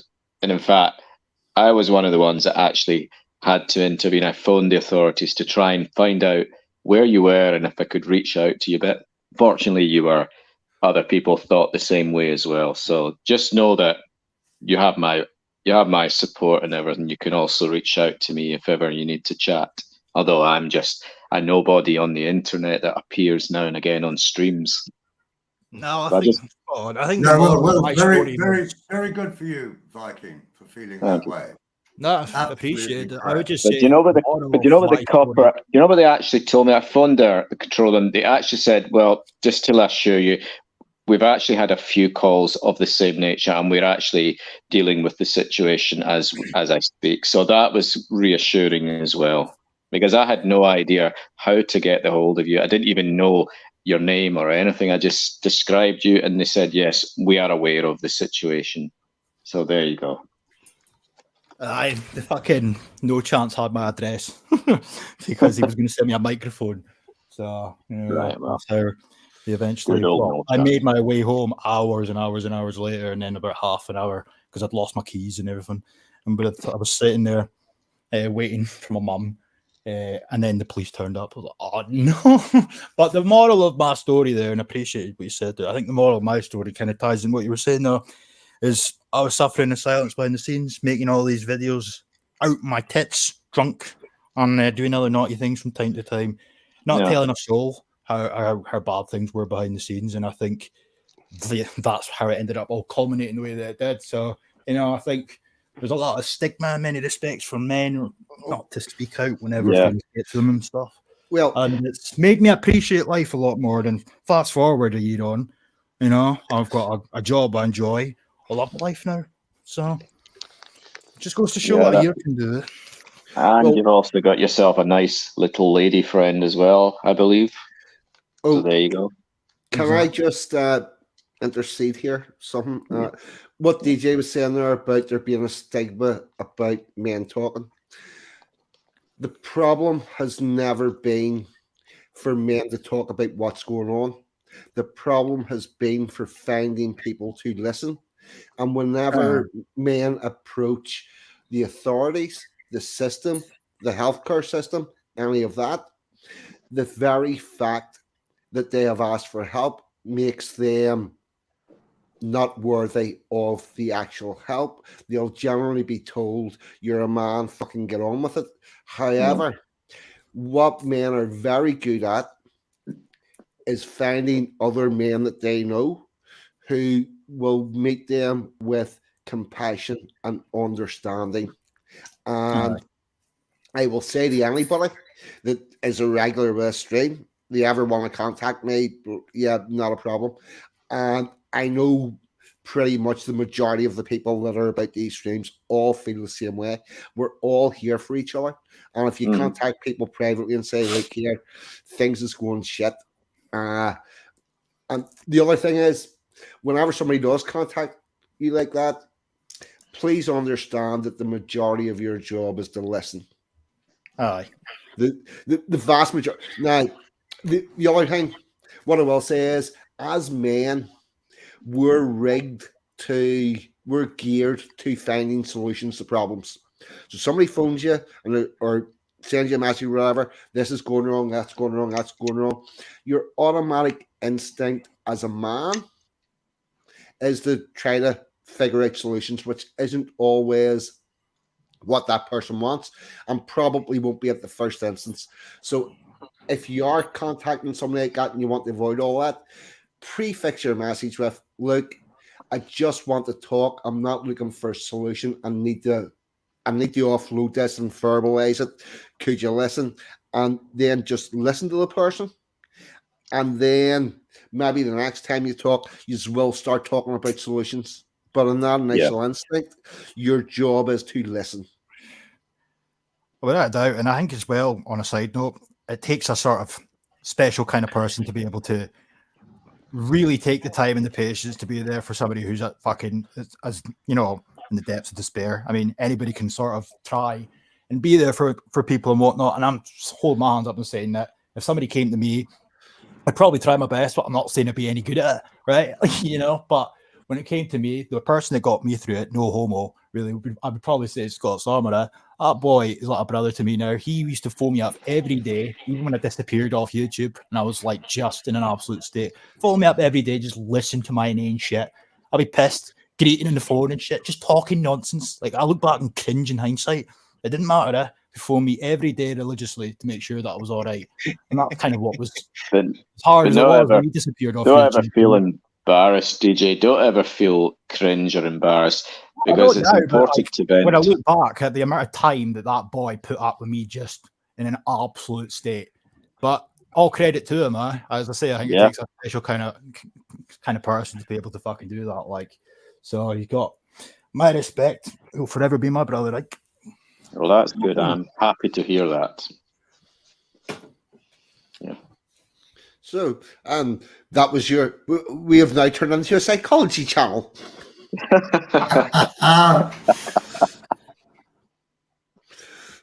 Yeah. Yeah. Well, on that, I've been going for 3 hours. It is just past 1:30. I'm thinking about wrapping this up. Has anybody got anything burning on their mind that they need to get off their chest or say before we wrap up? No, fine. Nope. I'm feeling quite energized right now and clear of negativity. Excellent. Final thoughts, Rory? No, I would just say thank you for extending the stream. In answer to your question about do I have anything on my mind, yes, I do. There's a barge which is about to hold 500 migrants, not far from where I live, down in Dorset. Jesus. And so, yeah, we're fighting that one. Well, at least they're on the barge, and hopefully they put the barge midstream so they can't just willy-nilly walk on and off. Yeah. Yes, they can. I just read a Home Office document about it. Yes. Right. That's not good. They're being bussed into the Weymouth beach, where I'm sure they will be raping children, and you know what they do. But never mind. I don't want to end on a bad note. But it's a big issue where I live. Yeah, that needs some sort of activism around it. Like, I'm currently involved with the Erskine protests every Sunday, and today at 12, I'll be in Erskine again, protesting the 200 or so fighting age men who are actually in the hotel. And here's the thing, they're coming out to join the busting commie scum, and they're fraternizing, dancing around, making cutthroat gestures, and the police are doing fuck all about it. And the locals have raised this issue, said, could you get them to stop that, because it's really intimidating and there's young children there. The police always say, well, unless we see them do it, we can't just walk up to people and say, don't do something. I said, yeah, you can see it. You're right parked in front of them. You're just letting them get away with it. But they're not supposed to be joining any protest. They're supposed to be refugees staying in that bloody hotel. So that's what I've been doing for the last 6 months. I'm Just a on very that good for point, you. before you end the stream, can I just ask? Because like, there's not very that much coverage about Erskine now. Is there still like decent numbers there or what? Like, you don't even see anything about it on Telegram or that anymore. Well, they're kind of media blackout. There's not much story there. It's just like about 20 locals joined the Homeland guys. I nearly called them PA. And today there's going to be a barbecue, and there's rumored to be a presence of maybe 50 locals coming, because where there's food, well, out come all the wolves and vultures. So it'll be interesting to see what transpires. But it's just all the usual busting commie scum who call everybody racist, left, right, and centre, Nazis, and they don't even know any of us. But again, I hold my tongue, because if I start letting my temper get the better of me, I will probably end up being arrested. Well, I'll tell you what not to do then. Do not go on to Stand Up to Racism Scotland's Twitter account, because it's filled to the brim of Erskine stuff and fucking I've hell, it's already- a painful Twitter account. Too late, I've seen it already, and it's rage porn for me, so I Yeah. avoid. Yeah. No, actually, that's another good tip. Don't be going and consuming content that makes you angry. Yeah. That's a really not good idea. I know. I wish I could listen to that advice, but that's my unpaid job. Well, this is where it becomes problematic for the likes of DJ and myself. DJ does a lot more than I do currently, but DJ reads the government papers, he reads their documents, and then he promotes them. I've done something quite similar in Northern Ireland, where I've read through more than my fair share of government policy proposals. I respond to consultation documents and stuff like that, and it does get you quite angry, but at least there's an outlet at the end of it, and it's the government stuff that you're looking at. It's not, fucking lefty Twitter accounts and fucking. Oh, no, that's just low hanging fruit to me. To be honest, as irritating as they are, they're just spastics. A quick question for you, 42. On that particular subject of the housing the illegal immigrants, is there much going on in Belfast in that regard? More than you would think, but less than there is in the mainland. There is during my day-to-day, I see very few foreigners. Like, same. If I see 3 foreigners in a day, that's a lot. That's something that makes me notice. Holy fuck, there's a lot of them about here at the minute. But must have been about 6 weeks ago, because we had a dry day, because it has been it is paced. But I went for a cycle one Sunday evening across the Ormo Park, the Ormo Embankment, up towards a place called Shaw's Bridge, which takes you close to the university area. And I was like, am I still in fucking Belfast? The amount of foreigners there was off the fucking scales. And they were all coming out of this area where they seemed to have housed them all. So it's going on, but it's not to the extent that it is in the mainland. Yeah. Right. But the other thing is, because of the way Belfast is housed, and it's got its segregated areas and whatnot, I'd be less likely to see that than people of the other community, because they tend to go to the other community. They really don't care who they get in, so long as they get people in, and the intention is by numbers to expand their area because of the overspill, and they will let the foreigners come into the middle of their community and then put their activist type people to the outside and attempt to increase their land. Right. And what they're doing, 42, is they're basically inviting in the enemy who will eventually take over their area. Just anyone, so long as it's not British people. It just seems to be the usual shit-fein supporter who welcome anyone but the British, specifically the English. Yeah. They're a bunch of- That's exactly it. It's absolutely crazy. But Sinn Féin are a Marxist party, and Oh, no, they're no. full on with these open borders and full on with immigration and everything crappy that goes along with it. Yeah.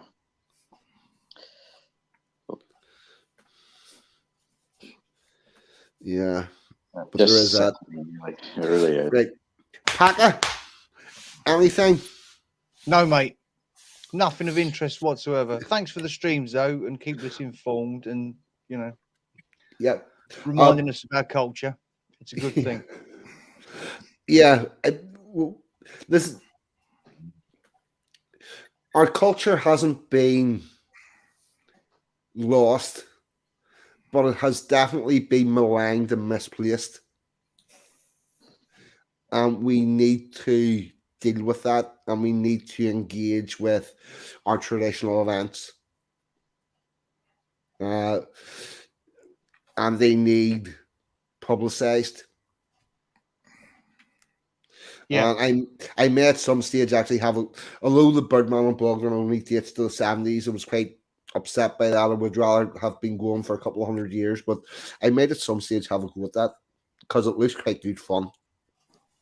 Yeah. And I will also say that the people that turn up with professionally built hang gliders, I think they're cheating. You should, if you want to have a hang glider type structure for that, you should have to make it yourself. No, that is cheating, yeah. And I think you'll find that human beings have been not flying for many thousands of years. It's actually an age-old tradition amongst humans to not fly. Yes. Yeah. I mentioned it in the stream earlier on the chat. I actually tried a hang glider about 20 years ago. It was fun, but I only got 1 meter off the ground before crashing into a rhododendron bush full of bumblebees. Yeah, but it was fun though. Yeah. I recommend everybody tries it at least once. Just take a run. Not a fucking chance. Tell me this. Why were you not hang gliding off the top of a cliff? Because I wasn't near the cliffs. I was in a sloped field, and it gave me a bit of aerodynamic. But I crashed into a bush 1 meter off the ground. That was high enough for me. Yeah, I don't know what I would want to actually do hang gliding, because it involves going just quite a bit of a height, and I would be worried about how quickly I would descend. Well, you just have to learn, and you can move yourself around, basically catch the winds and the drifts. But the problem is, I just had my body strapped to the frame, but I didn't have the bag to stick my legs in. So I was quite happy to have my legs dangling that I could quickly bring myself down. But again, I just crashed into that bloody bush. Fuck, I seen a video of a guy on a hang glider that was quite high up and hit a fucking eagle, and it took his hang glider down. Really? Yeah. And he had to use a fucking parachute because he was bollocksed. Oh, okay. Yeah, not good. Yeah. You know, if something goes wrong away up there, you don't have many second options. Well, the thing is, the hang glider doesn't drop like a stone. It will glide you, but you need to know how to maneuver and control it, because otherwise you will crash into things and you will go in the direction you don't want to. But it's just a pulley system, but it's just, you learn all these things. But I didn't have any training. My mate had it, so I just thought, let me have a shot. I thought, this is fun, but then I thought, oh shit, well, I can't stop, and then crash into that bloody bush. I wasn't hurt, but it was enough to say I'm not ever going up 20, 30 meters. I'd rather be just a few feet off the ground. That was my safety net. Well, only being a little bit off the ground has a lot of negativity with the aerodynamics. Yeah. It's harder to fly a helicopter at 30 feet than it is at 1,000 feet. Yeah, well, that's what I've heard. Never been in a helicopter, but it just doesn't appeal to me. Something like that you're relying mostly on the rotor. I would rather just be in a light aircraft. At least if the engine cuts out, you're gliding. With a helicopter, you're dropping. If the helicopter cuts out, the rotor's still going. It does bring it down at a semi-controlled rate. Well, I don't want to find out what it's like. Well, they're making battery powered helicopters. What, sorry? They're making battery powered helicopters. Okay. You know, like electric helicopters. Oh yeah. Yeah, like for people, not remote control. They're making the next move is for battery powered ones of them. And I'm thinking that's fucking genius. Yeah. Because those batteries work at 100% until the second they don't. Yeah. You know another transportation mode I would like to try. It's called the cloud hopping one-man air balloon. It's basically a chair and you're strapped to it, and it just takes one person. But even if that runs out of gas, you're still controlling yourself coming down. I'd like to try that. Maybe just a few meters off the ground, but hey, maybe one day. Yeah. No, I'm not. I'll tell you a little story here. A friend of mine actually built a flying car, and it was based on a little four-wheel buggy with a propeller on the back and a wing on the back, and he flew it from England to Spain. It actually worked rather well. But I know you don't have much time to go 42. We used to say in the British Army, what is the point of jumping out of a perfectly serviceable aircraft? That was a go at the paras. Yep. Yes. Jump. Only a lunatic jumps out of a perfectly functional aircraft. Yeah. Yep. Anyway, paratroopers, I believe, doing it for a purpose. Well, of course they do. I just want to say one last thing before I go. The one thing I would like to try, the ultimate, would be like a jetpack with a glider form of hang glider above, just to soar through the air. Now, I believe that would be more fun than trying to do a manual hang glider.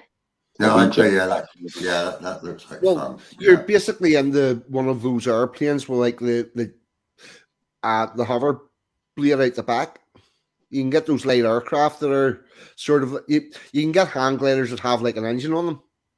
Yeah, I've seen those. Yeah, I think the Royal Navy do that. Yes, call them ultralights. Yeah, the jetpack thing. I think the SBS played around with that from time to time.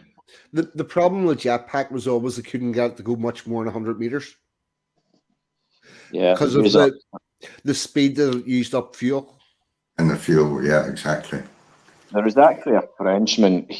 It's been around for maybe 6-7 years, but it's called the Airboard. It's basically a platform he stands on, and it's got 4 small jet engines, and the fuel pack is on his back like a rucksack. Now, he only has like a 10-minute flying time before the thing runs out of fuel. So they're looking at ways to increase the power supply, and I'm thinking they may be going either hydrogen or battery power, but for now, kerosene seems to be the only way to get these things to fly off. But it only goes about 10 minutes flying time, and it goes like the clappers. And it's on YouTube. They're called Flyboard. You should check it out. It's amazing. There's people now doing that with like 3 drones and standing on them. Yeah.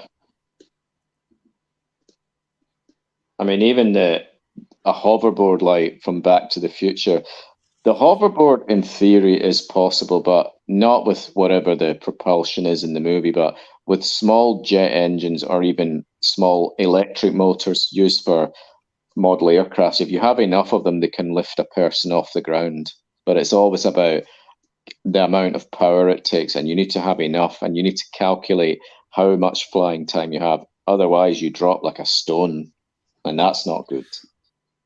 Yeah, whenever it stops flying, it's going to do so in a hurry. Yeah. But having said that, you can fall for miles and miles and miles and not do your butt in the horn. Well, as long as you're on Problem a is- parachute. Yeah. Yeah, the problem is the sudden stop at the bottom. That fucks you right up. Yeah. I think if you jump out of an aircraft, you accelerate to about 100 miles an hour. Yeah. And then the air resistance stops you. But Yeah. obviously, you don't want to hit the ground at 100 miles an hour. So that's why Yeah. Yes. you release your parachute. Yeah, but you're fine that whole time you're falling. It's like it's like the fellow jumped off the 10-story building, and every time he went past the window, he shouts, "So far, so good. So far, so good." Well, 42, come on, you only have to look at those films from 9/11 to Yeah. Oh, yeah. see what happens when you jump off that Yes. height. I actually went up one of the Twin Towers once to the restaurant on the top, and I had a beer, and it's unbelievably high up. You literally think you're flying in a small aircraft. Yeah, So I know. But my and point. to jump off that, you're done for. You know. Yeah, but they're not done for during the fall. It's all in the sudden stop at the bottom. Yeah. If I was to jump from the only time you would see me jumping from a building if I have a parachute and there's no other option, then I will have to commit and pull the cord as soon as I jump, because that's the only time you will see me jumping from a high building with a parachute on my back. Well, me too. Yeah. Anyway, 42. I prefer to be on terra firma. I don't want to be up high. It's nearly 2 o'clock. Yeah, it is. Yeah, Time to wrap this up. I would like to quickly to say, and my last statement is, thank you so much for having me on. Great guests. Thank you so much to the chat. They were really interesting. We love you all. Let's stick together, and we will succeed. We will. Thank you very much. As always, a pleasure to speak to you. Paka. Cheers, all. Cheers, all. Ostrich Riding Viking. Yeah, thanks for letting me on the stream, and it's always a pleasure to chat with you, gentlemen. I'm going to bed now, so in view of everything, no surrender. Keep it up. Excellent. The outro tonight is a song by Brian Harvey Andrews. Was written in the early 1970s about a British paratrooper named Sergeant Wicks, who, well, you'll hear about it in the song anyway.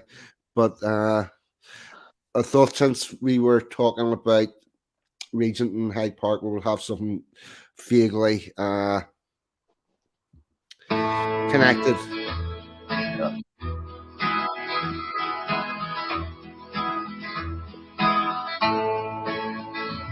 In the station in the city, a British soldier stood, talking to the people there as the people would. Some just stared in hatred and others turned in pain. What the hell? Did that video go? It obviously did. Right, hold on. We're going to have to start from the start. Hold on. Stop screen. Present. I don't know what the hell went wrong there. Sorry for the technical thing. We are going to put this back again. And we'll start from the beginning. Sorry, people.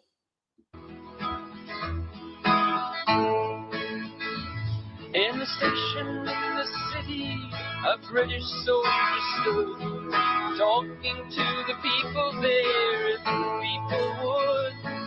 Some just stared in hatred and others turned in pain. And the lonely British soldier wished he was back home again. Come join the British Army, said the posters in his town. See the world and have your fun, come serve before the crown. The jobs were hard to come by and he could not face the dole. So he took his country shilling and enlisted on the roll. But there was no fear of fighting, the empire long was lost. Just 10 years in the army, getting paid for being bossed. Then leave a man experienced, a man who's made the grade. A medal and a pension, some members and a trade. Then came the call to Ireland as the call had come before. Another bloody chapter in an endless civil war. The priests, they stood on both sides, the priests, they stood behind. Another fighting Jesus named the blind against the blind. The soldiers stood between them, between the whistling stones, and then the broken bottles that led to broken bones. The petrol bombs that burned his hands, the nails that pierced his skin, and wished that he had stayed at home, surrounded by his kin. The station filled with people, the soldier soon was bored. But better in the station than where the people warred. The room filled up with mothers, with daughters and with sons, who stared with itchy fingers at the soldier and his guns. A yell of fear, a screech of brakes, a shattering of glass. The window of the station broke to let the package pass. A scream came from the mothers as they ran towards the door, dragging children crying from the bomb upon the floor. The soldier stood and could not move, his gun he could not use. He knew the bomb had seconds and not minutes on the fuse. He could not run to pick it up and throw it in the street. There were far too many people there, too many running feet. Take cover, yelled the soldier, take cover for your lives. And the Irishmen threw down their young and stood before their wives. They turned towards the soldier, their eyes alive with fear. For God's sake, save our children, or they'll end the short lives here. The soldier moved towards the bomb, his stomach like a stone. Why was this his battle, God? Why was he alone? He lay down on the package and he murmured one farewell to those at home in England, to those he loved so well.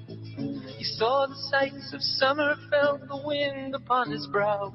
The young girls in the city parks, how precious were they now? The soaring of the swallow, the beauty of the swan, the music of the turning earth, so soon would it be gone.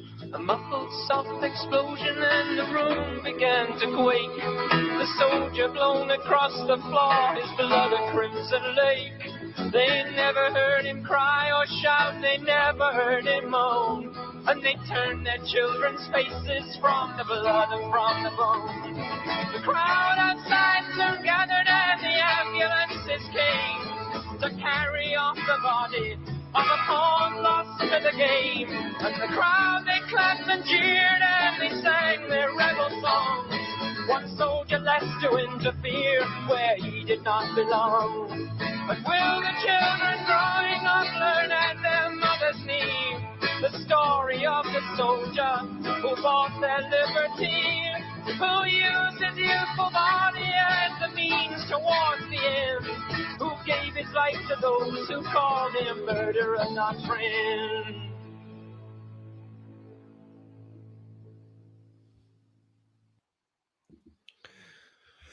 Okay, everybody, good night. The guests have been the guests. I've been 42. You lot in the chat have been absolutely fucking amazing. Thank you very much.